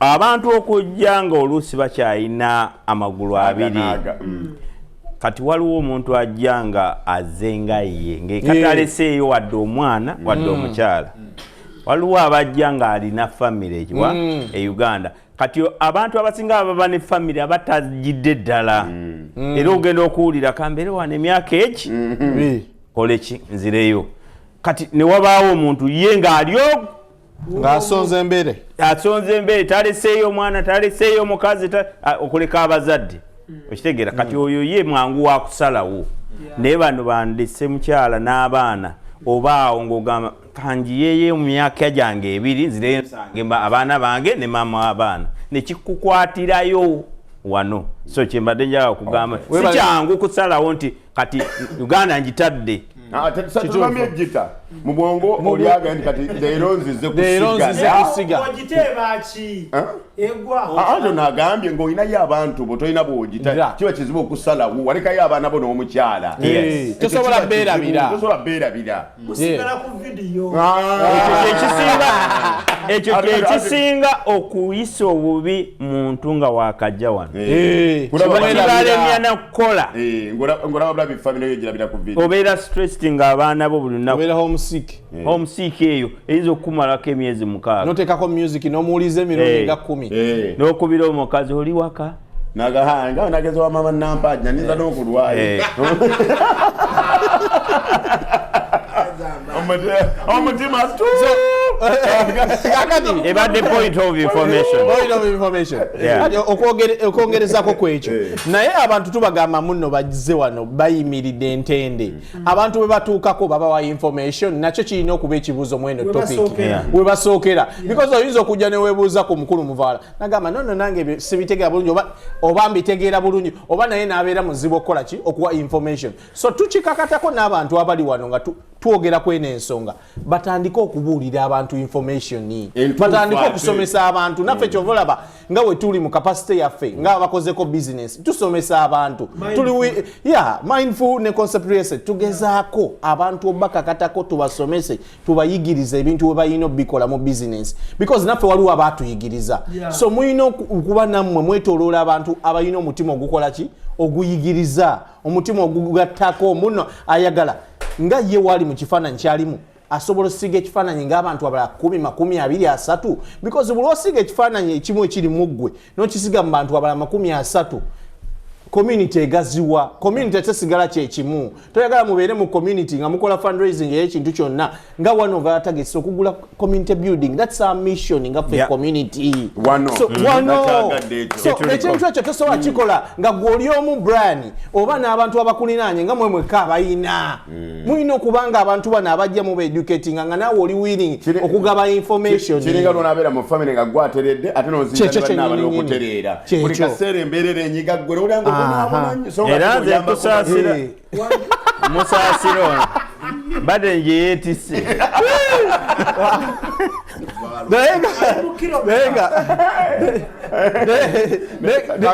naye kyova olaba ffe tubasaba muno abantu mwabali wano already mwabatuuka edda mubeere willing okugaba information eri abantu musomese abantu ffenna tube multiplying mu community ereme kubeera nfunda nga kwegamba oli wagisanga bati agijigira bwati muttooke twagala community egaziwe bweti nga ibulake wajja wano abulwako ne gwa interviewing nga ffenna tuli b'amaanyi naye ibulake ajja wano ne Farouk ne ba interviewing omuntu omu babiri ngabaweddeyo bebasobola okwogera ku kamera abalabeera lekirense tusaba mukama wange vice tusaba otugayidingira abantu bano mu bukulembeze bwo obujjamu kikyosuubira okukyusa kakati embeera y'abantu wano eri bweti era ekisinze nze okundeeta mu bukulembeze ze saalize mu bukulembeze naalinyumiddwa okunkulembera naye nange ntuuse n'enkoowa abantu okunkozesa ng'omukulembeze ate nga siri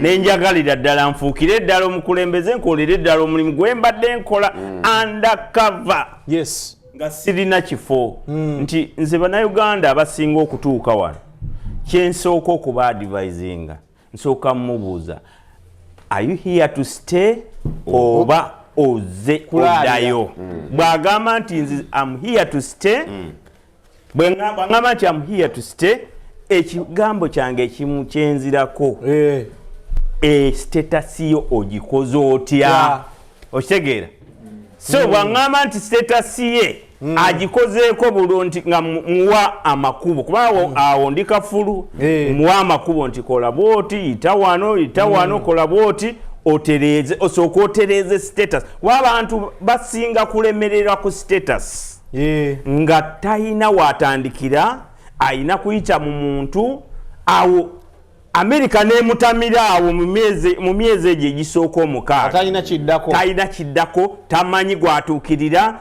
oluusi abamu bajja nga babitiibwa nga talina agamba bwe naagamba zambaali atajja kubiraalasa nga tebalina trust mu community nti waliwo omuntu gwe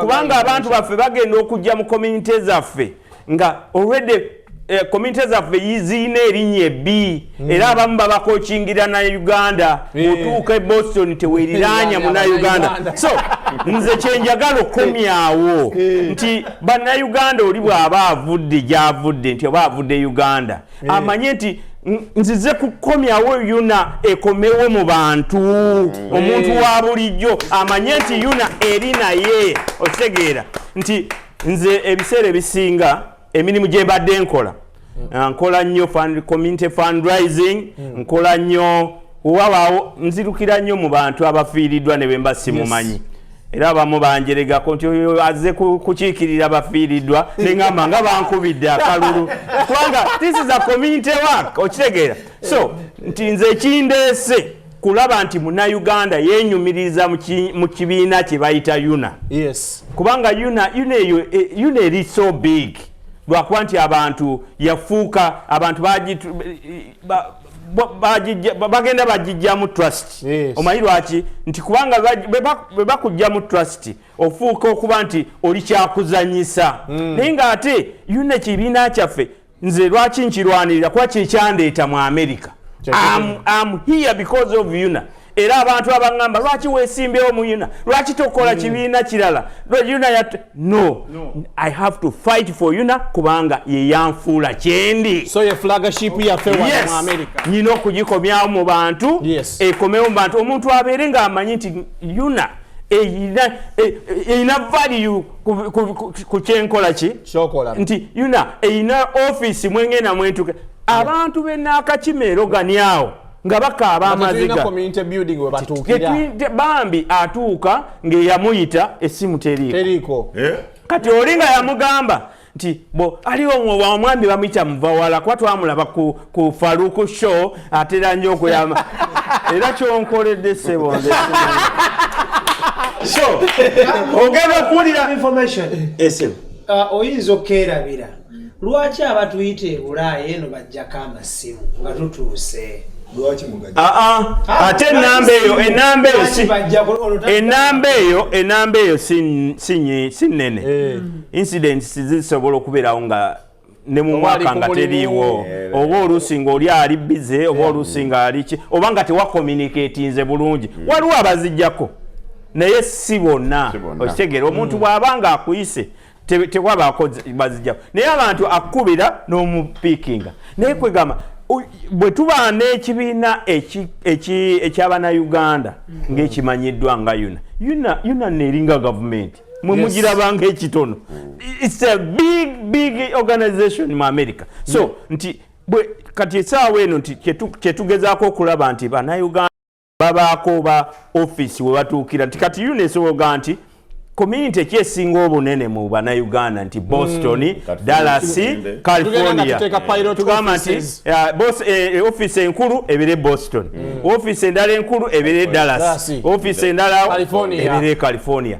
oba bwe kiba tekikoze ne tugamba nti convention egenda kubeerawo omwaka ogujja nti California eyo nebeera office ya mwaka gumu etumala kati convention bweggweeyo nga tumuvinga gyenedda nga naye ebeerayo office eyo okitegeera so netwewala okubeera nga office ziri 3 ekintu ekyo n'okwegatta n'abantu okubeera obumu yuna twagala eddemu okugatta bannayuganda tulimu enjawukana kati ebyobufuzi byatwawula amawanga gatwawudde katwetaaga okuddamu okugatta tube unity kubanga tuli bannayuganda ffenna oba ovaawa oba ova sayidi oba oli wa kibiina kyova olaba nti nze ndi nopu nfanfe naye ate neesimbyewo n'abantu abalata abatali ba nopu ono muveeko mama omukulu muvawala kyogezaako okunyonyola muno ffe abantu nga bali mu community tulina okuba united as long as oba oli waki tulina okubeera nga twegatta tuzimbe ebitugattanga nze ndi nopu nfanfe njogera misana naye abantu bonna obawa ekitiibwa abantu bonna waliwo besiwa kitiibwa abeeyisa obubi sibawa kitiibwa abeeyisa obubi kati kyetwagala ffe kuyunitinga bannayuganda tiyuna ebeerenga kyaki okitegeera so bwe twogera ku kwegatta obumu twagala okubanga bannayuganda nti bwe tubeera mu kibiina kyaffe nga yuna mulimu ate okwekulaakulanya nti bwe tugamba okwekulaakulanya tutegeeza ki tulina abantu be tusobola okugamba nti bwe tugenda mu kwekulaakulanya ani gwe tusobola okutuukirira tulina abantu nga Brian gwe tusobola kugamba nti banaye abantu b'e Boston banoonya kizimbe Brian jangu otubuulire ekizimbe tukigula tutya tufunire banka esobola okuwola community tufunire balooya basobola okukolera community ekintu bwe kino abo bayina bwe tugamba nti bannange waliwo abantu ebintu byaffe waliwo abantu abatuusiza ebintu byaffe wano okuleganga ebinyeebwa biki basemalulu we bali nga tubagaziye tukole edduuka nga Mario sorry nga Indian market ngambye Marriott Palo of Africa weziri tukole amaduuka bwe gato tugageze nga galinga Walmart okitegeera nga manene naye nga bagamba nti eriduuka ly'abannayuganda nti bw'onoonya ekintu lwaki tunoonya ekinyeebwa ate n'okigula wa muindi community ze tulina bannayuganda tuweera emitwale tukunukkiriza emitwale tetumanyi gundi yaffe so ate yuna era twagala nti yuna wulira mu bukulembeze bwaffe kyetwagala okukola kiyinza otubeerera ekizibu naye ate kisoboka twagala okumanya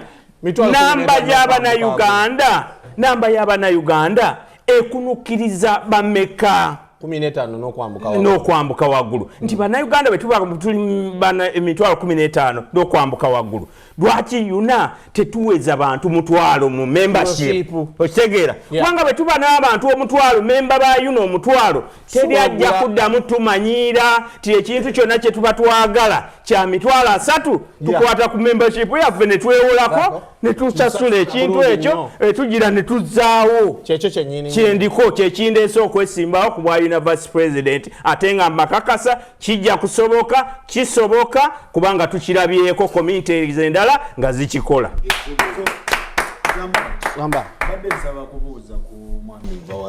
omubuuza mu bulungi mu bubi ate obubi yabujjeewo ne mwami Kayongo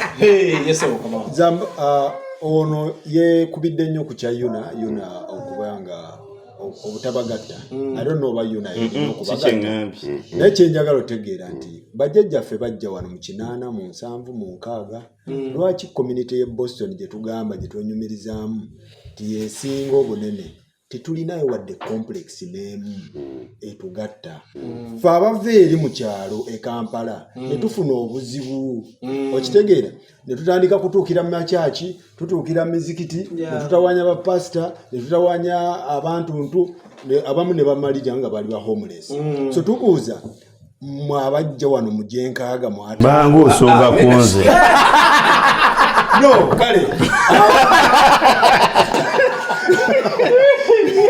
naye oli sensitive n'ekyemyaka ebintu bya TV asonga ku abaana bakasalamu nze kyenjagala abajja wano njagala kutereeza si abaana ndi babusalamu wuyo abusala amalize ekibuzo wakati nze kanziremu omukulu ono kyabuuziza ffe mulembe gwaffe guno ogwagala okusitula yuno okugenda mu maaso twagala nnyo okwewala ebyayita ebyemabega we are looking forward oba abakadde baffe abatusookawo tebakikola ffe we can do it and we are going to do it buli kintu kiba n'entandikwa kwegamba entandikwa gwogitandikidde yeno Brian teyaliwo myaka 6 tumuyina omwana wuuno era atandikidde nabo batugala kizimbe kyetugenda okugira Model Street kati ate ng'otuzza mu byankaaga twagala byakakati yes tukole ebitutuusa waggulu yes banejala tuli mu kukubira nno kati mu sheeno naye nga tetunnagimaliriza sebo Brian twogedde ku kizimbe ne bannayuganda tubawadde essuubi etuufu kubanga kakimanyi nabo batulaba naddala abawano mu America wano wetuli n'abalala bali eka nabo batulaba kubanga batugoberera butereevu balina bye beetaaga okuyiga ebinene ate n'abakulembeze baffe namwe mutulaba kubanga kino kitukola kiyamba mmwe bano bwe babeera obulungi n'ensi yaffe ekula omanya remittance ziva eno okuddeeka zeeyongera ne gavumenti oba ojjamu omusolo ogutegeeka n'ekonomi yaffe eba erinnya tuve mu buno obusentesente bugundi tube nga tutegerekeka. How best can we do that mu nkola ennyango wetwegatta nga ffe bannayuganda wano wokulaakulana nga ggwe munnayuganda nze neegasse n'omukulu ono muvawala neneegatta ne Faruku ne twegatta nga we tujjudde wano ne wetuba tuwezezza mitwalo 10 ne tuula ekizimbe jjukira ekizimbe ekyo ne wekikula mu value waliwo ekibeera n'ofuna equity ne mugamba kiki tusobola okwongerako wa gye tuva because gye tuva tetwerabirayo era tetugaana bantu kukola ki kuteekayo bye balina teekayo era kyova olaba luli twali ne program ne Faruku ne twogerako business ki bannayuganda ze balina okukola e Uganda okuchanginga narrative eri e Uganda because ffe abali wano tulina ate obwongo bwe tweyongeddeko kubanga mulimu mu nsi first world wetuddayo business kyentuufu ze nali nsomesa abantu ze balina okukola ne ze balina okwewala okukola omuntu woddayo ate nokola business ya boda kituufu tekibakkiriya kuba kituufu kukola business ya boda jangu otuletere essomero eri ku level ya waggulu GDP yaffe ejja kuba yeeyongeddeko because economy yaffe tujja kuba tusomesa abaana ku mutendera ogw'enjawulo so kintu kikulu nnyo muno kitandikira no mu kwegatta muno kamu n'okwata emitwalo 10 ne mukola ekintu nga kyawamu ne mwegaziya ne mujjamu ne mwongera okudeveloping eri gye muva nammwe so bwe kityo bwe kiyama muno gavumenti yaffe naffe ejja tulabamu omulamwa abantu tuli wabweru tugamba gavumenti tekola neffe mulamwa ki gwe tugiyongeddeko okwongeza GDP y'eggwanga lyaffe. Obuzibu bwenina naye gwe nga ojja mu buyinza muganda agamba amamesa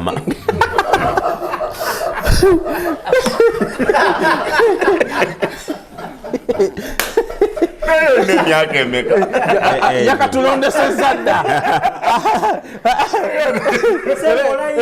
olayira ddi mukama wange okulayira kwolinze kale mukama wange kyenina kimu omuganda yagaa nti amamesa amangi tegeesimira mu nnyanga era okusomozebwa kwe tukyasinza okusanga nga bannayuganda buli lwoleeta ekintu ekireeta obumu watera okubeerawo diversionary gundi ezijja bannayuganda buli kintu kasa kibeerawo ekyo okukikubakuba kunene tuyinza kulwanyisa tuki ekyo before we go there. Kati ffe nga abali ku system eno empya tugenda nabigenda omuntu aba tatambudde naffe tetugenda musika ffe twagala bantu nti anaategeera nti ekizimbe ky'abannayuganda mu Boston kyetaagisa you are welcome. Alaba nti kisoboka gwe nga tukuleka gwe twalinga tuzanya omuzanyo mbakayimbira Senkubuge yalina ekigambo kyagamba mu bukedde banyanike omugezi ategeere omusirwasiru wadde eddala ojja tulononera ensi eno kakati tetusobola kwesiba ku muntu ayina mentality eyo abo balimba tebajja kikola twagala genda n'abagenda abamanyi nti bano abaana kye baleese ekizimbe kisoboka bwe kiba kyalema abantu emyaka 4 tekitegeeza nti ate naffe tulemere mu myaka 4 we have to move ne tugenda mu maaso kati ate bannayuganda balina ekintu nti omuntu bwa ayinza okuba eyaliwo yababba tekitegeeza nti buli ajja mubbi waliwo abantu balamu abasobola okukola ki gwosobola okuwa omutwalo gwo n'omulala n'agattako omutwalo ne muwera abantu 2 ne mugjayo ekizimbe kubanga bannayuganda abali wano mu America bwe tubanga twesigaŋŋanye na abantu 1000 nga buli omu aleese omutwalo bwe bali wetuli abasogamba ntuli bantu 1000 nga buli omu aleese ogwa dola webali bulungi nnyo webali omutwalo gwa dola so nga mmaliriza ku ekyo kyombuuziza nti ffe tetugenda kwesiba ku byayita nti ate bannanga abaaliwo olaba kyabalema abannayuganda abasinga balina ebintu ebyo bw'olaba n'abaasooka baalemwa twaliwo ffe tetwaliwo naffe katulabe katugezeko ate ffe tetugezaako ffe tugenda kukolera ddala ekigambo ekituufu okwongera ku ekyo nti eno generation nkannyo when you go back abasajja bali abatusooka wanene nobwogera nobanoonyerezaako abalina amayumba baguza amayumba oyinza obutafuna abantu awera 15 go right now go and check on this generation bana bato zambale tuli wano kwegatta kuzimba kino bakikola eyawukana ku mugendo yefuuka kaasa okkiriza ofuuka kaasa abasajja bano batandise basimbudde bw'onoosigala gw'onoomanya nkubiramu ekibalo ekyangu ono abaze omutwalo kwaga gwe mu kibalo nkumanyi ono aŋŋambye mutwalo gumu ku bantu 100 mbalira ekyangu kitukatamangudi omanyi banagala nyawulire bw'ogatta 2 nakubagala kati awo mpita kazagala atudye atajjako bala mukubiramu awo mukubala ekisooka ng'omukulu ono wagambye we tukuŋŋaanya abantu baffe ne tukuŋŋaanya ssente wamu ne tufuna investment yaffe ekintu buli muntu yenna kyasinga otutunuulira mu investment accountability and reporting ekyo kyekirina otutandika mu ntandikwa yonna nga tukola buno obwerufu ne accountability kyekigenda okuba kulembera era tewali muntu yenna agenda kubeera part of this nga tewaliwo obwerufu ku lupapula tewaliwo mbuno nali ngenda kikola ne tebangattamu olupapula lwe lulaga sigamba bantu muna tewaleeta zino nga waleeta ziri olupapula lwe lulaga nabo omutwalo gwa dola kyekyo kyennyini nze Faluk Sakonze omutwalo gwajja Ephraim omutwalo gwajja Ibrahim Mukasa omutwalo gwajja bulungi nnyo netugatta omukaaga kyekyo kyennyini kati tolina na wegambira mu saaguwaayo bulungi nnyo n'okukyongera ku ekyo tikati wano system wedi kizibu nnyo okugamba nti gundi yankubye sente why because of an evidence ne proof nti bino bikubanga oba okikoze ekintu kiba kigenda mu legal whereby if you're going to bring that 10,000 it's a lot of money you have to bank it and then you have with the proof banana take your send west chicho kinakola yensonga abasajja bali ku team bonna beerufu bwe guba okutaddeyo mutwalo go gugenda kuwandiikibwa kyekyo kyennyini kyobola baffe organizations wezitutuukiranga ffe concept reset what we are going to help them is to put together accountability ey'ebintu byonna byetugenda okukola nabyo omuntu yenna amanye mbuno obwerufu weebuli muno we tuba tutaddemu ssente mu kintu kino tubagamba zibeera bwe ziti management egenda kubeera bweti entegeka egenda kubeera bweti mu bbanga bweriti we tugenda okufunira results era n'omuntu yenna gwe tugenda okukwatagana naye yono beebano so that omuntu yenna ng'ayagala okukwatagana n'abantu bano okwegatta tukole ekintu ekyawamu nze message yange eriemu accountability gye natandikiramu nga ffe aba concept research kyobola tuyambye abantu ab'enjawulo mu community osobola okufuna properties ez'enjawulo okola investments because kyekisokka accountability ate nekira twagala abantu batandike abantu bannange mweripire ku bintu obeeraawo ng'otuula noga nja kikola bannange mweripire gwe guno omukisa gwammwe mweripire tutandike okukola ebirina okukolebwa mu community eno omusajja wuuno bagamba nti ayogera omu akola atya amaga naye tuwogedde bangi which means nti nammwe bye tubagamba byebyo mukulu wuuno aleese concept enaakyuka tulabe obwoleke tubirabeko bano bakuŋŋaanya ssente omutwalo bless your contribution ye eriki kuki kizembe abannayuganda ababeera mu Amerika obeera wa nesengera kulimpira osinike obunnya sikusinisa obunnya generation yaffe tufuna abaana abato for example olaba brand is like a challenge ate nabeera threat ku bantu abalala kubanga added concept ye mind ye yandibadde ennaku tubayita bakolofi ng'onomutima mukolofi oba buli kamu koyina okateeka muna na family kijja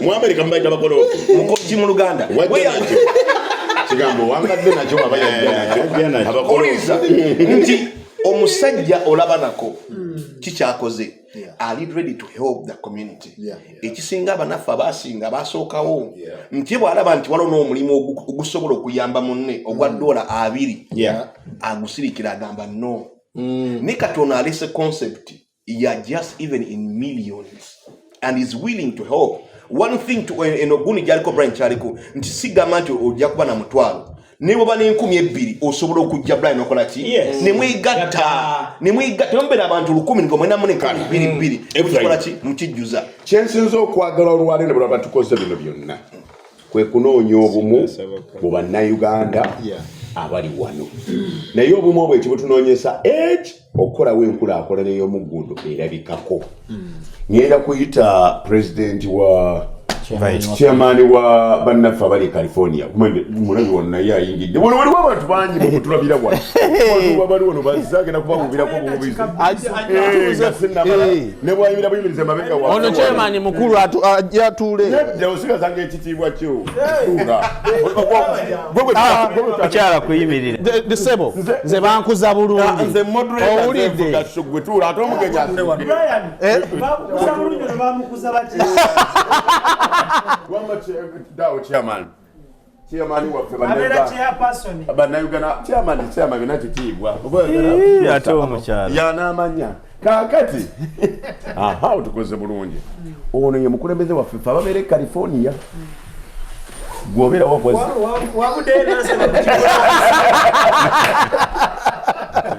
sebo ne nansana waliyo California band restaurant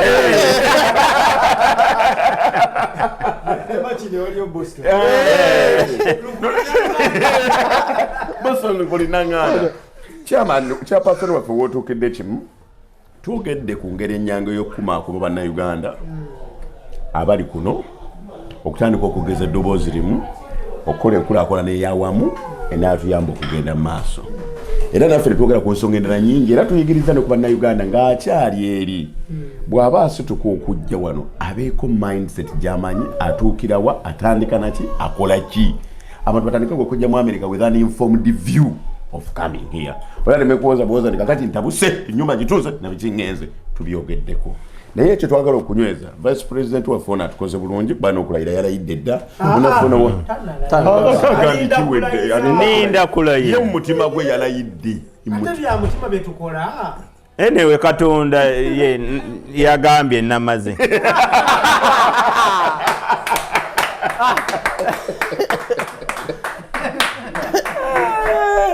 nobe twagala ebigambo byo ku ngeri gye tuyinza okunyweza obumu buno nga tuyambibwako Brian Kayongo n'enkola gy'aleese tuboneka katufune n'ekizimbe ekyaffe ate ekisimbo bwe kiggwe tukule ne projekiti endala nyingi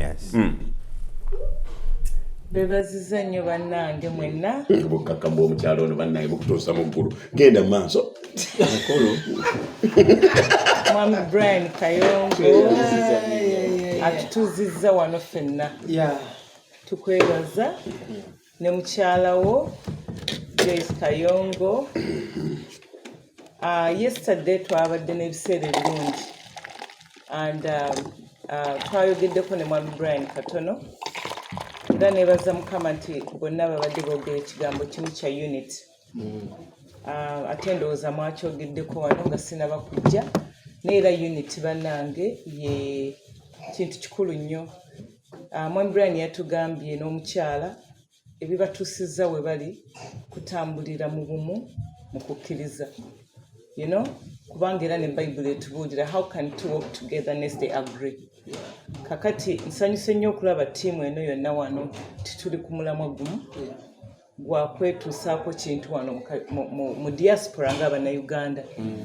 Emyaka mingi nnyo abamu gye bamaze wano ffenna 2, 3, 10, 5 naye tetunalabako kintu kyonna nga kya mwami Brian. Jjo twayogedde ne tugamba nti singa yuna ekibiina ky'Abannayuganda kyonna ekifuga Abannayuganda mu America ne Canada kyekyalibadde kiri ku front line of the conference we had yesterday, but unfortunately no one showed up. So ekintu ekyo what yabayita wabayita mukama wange point of correction naye nga ekintu nze era nagambye Brian ngamba nti ama states eziriwo it's our responsibility to go and do what Brian did. Ekizibu kye tulina wano ng'Abannayuganda, it's the mindset. Kubanga ffenna buli omu alowooza n'agamba Brian oyo ebintu byakola anaabisobola nga tebamaze nagenda kuwuliriza na kuyiga.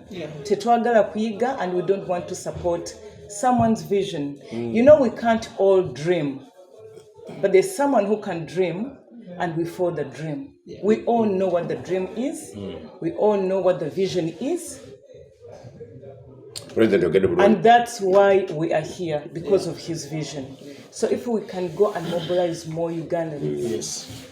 For me, I told him it's gonna start in California. Because we all know, and I'm someone who don't wait for others. You know, I take action right away. That's great. Because when we keep, you know, waiting and talking, and you know, we can never do anything. But this is our time, and I believe in time and seasons.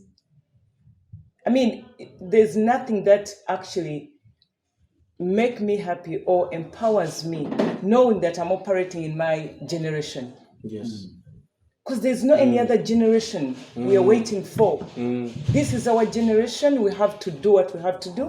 We have to do what we have been called to do without pointing fingers. Probably those people are lost. They don't even know, you know, where they are. They don't know who they are. But I believe we all know who we are.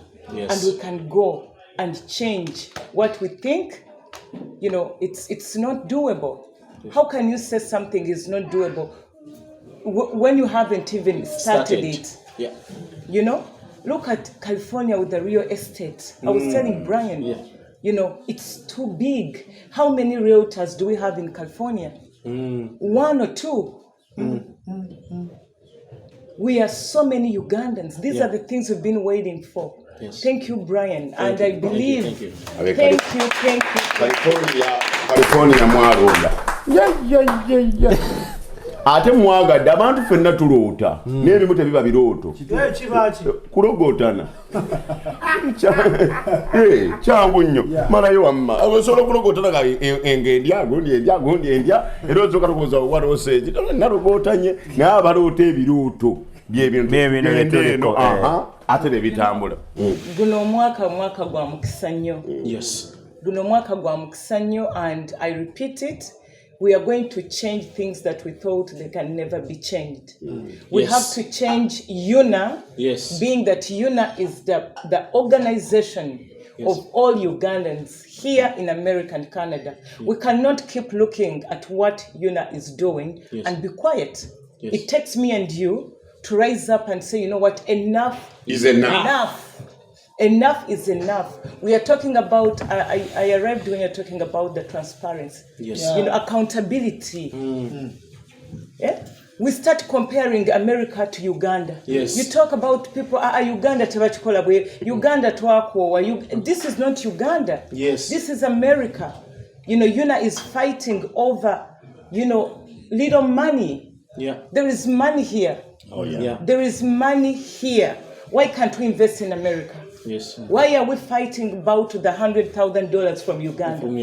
Can that stop? Can that stop? You know, and then we invest in ourselves. We invest in our children. We are all parents here. You know, we are who we are because of our parents, right? Because of our parents, what example are we giving to our children? Where do we come from? What are we telling our children? Who are we? What have we done? Our children, you know, watch all those other communities, the Chinese, the Indians, the Mexican, you know, the African American. But we have actually made our children to get lost in this land because we are blind, totally. You know, I would say that. We are blind, we can't see, we can't vision, we can't think, we can't create. But this is the time. Brian, I am behind you with other people, and thank you for dreaming. Thank you so much. Thank you for walking the journey. And Banang, omwami ono muvawala, Muvawala nze namulaba mu mwaka kiguli gwe waleeta omuzannyo wali 92 bano bave bwe yajja e California yaleeta omuzannyo gwe era nakunga abantu nali muwuliranga nali mpulira njagala genda kulaba muzannyo gwe era nenzija naye n'omwami namwagala nnyo saayogera naye that time but I watched and I discerned who he is. Muvawala bwe nawulira nti agenda kwesimba kuba vice president. By the way, balina team Mwami Ogwang, Patrick Ogwang, Muvawala Charles, Fiora, and Nyeko. Abantu abo abana leka mbabuulire waliwo ebintu abantu bye bayisaamu amaaso nga bikulu nnyo. When you look at people, to some of us, we know what they're capable of doing. Abanange maliriza nga nkubiriza aba Ugandans bonna, America, North America. Leka tukole ekyenjawulo omwaka guno tulonde abantu abatuufu mu UNA. Abantu abatuufu Mr. Patrick Ogamba Mr. Charles abantu tebalina buzibu abantu balungi naye yuna ebadde n'obuzibu kagitereza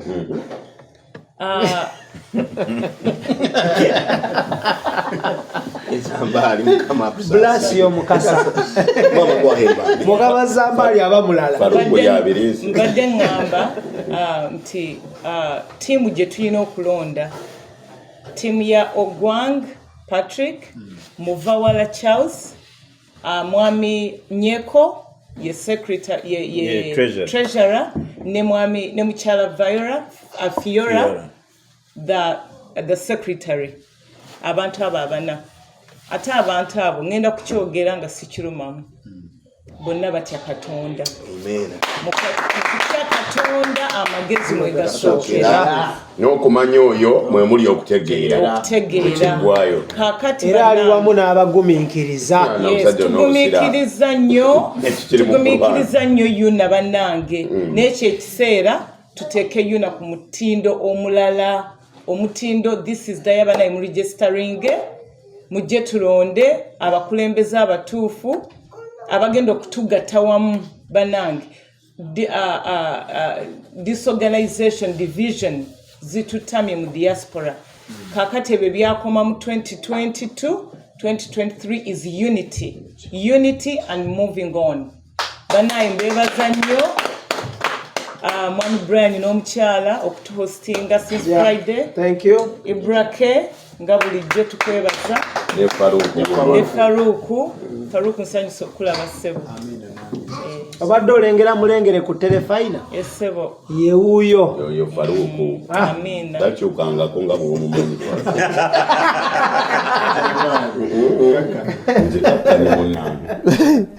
webale nnyo mukama abakuume.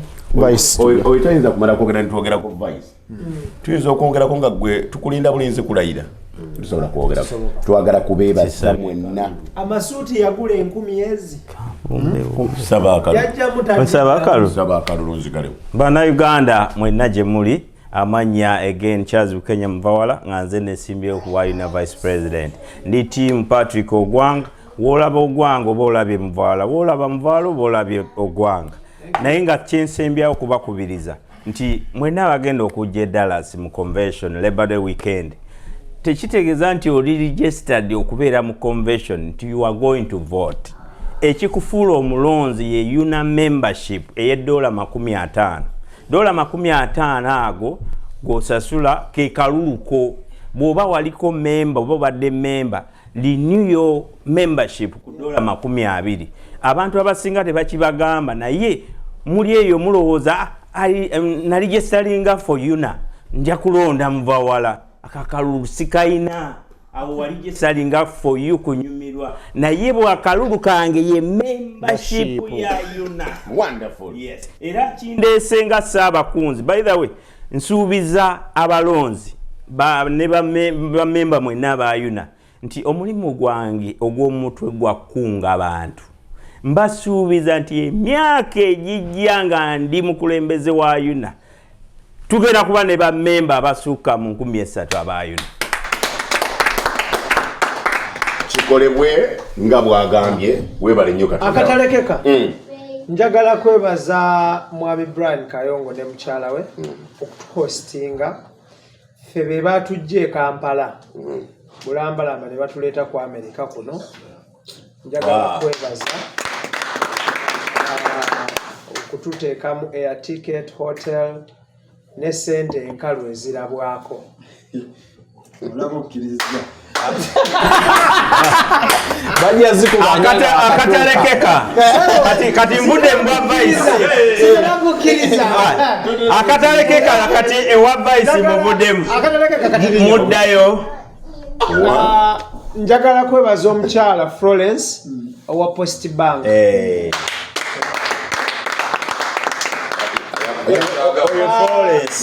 Mande Atigo yabadde producer wa Sheno era byonna bitono tujamalaga mu captions era akola bana Uganda UDK. Oh my god. Omwezi gugenda kubeera gwa 7 mujje mwenna mu bungi Dallas, Texas. Nja komawo kubanga visa yange ekyali mpanvu. Nange kibula kanyongereka nakasema. Yeah. You know, one of our sponsors was Post Bank, and they have developed a nice program for Ugandans in the diaspora to own houses using home loans program. Home and land program. So please join that program. Call, get informed, and be aware if it's something which can be useful to you. And I believe it's something which they're packaged for you. Post Bank bayamba okufuna ettaka n'okufuna amayumba ate wonna w'ogeetaaga. N'olwekyo ye scheme yatandise twagitongoleza wano bwe mutagikole. Thank you. Tubadde ku Gospel Live ne Extra Digest. Kanebaza omukulu ono Brian ne mukyala we mwebale nnyo mwebale nnyo. Nawe bakulesa.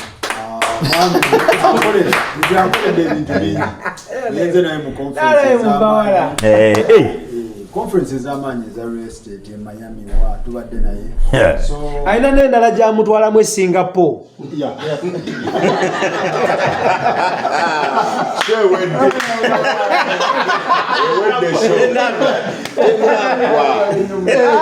Sebo shote nagwa leka kuba ate bo. Toyagala Singapore. Nze njagala kwebuza bana ina ekambiseyo kano. Kanebaza omukulu wa Post Bank bannange omukulu Mwami Agaba ali naffe olunaku olwaleero era abadde ateesa era yabadde abimpa wano ku message ebimu ebyokwogera.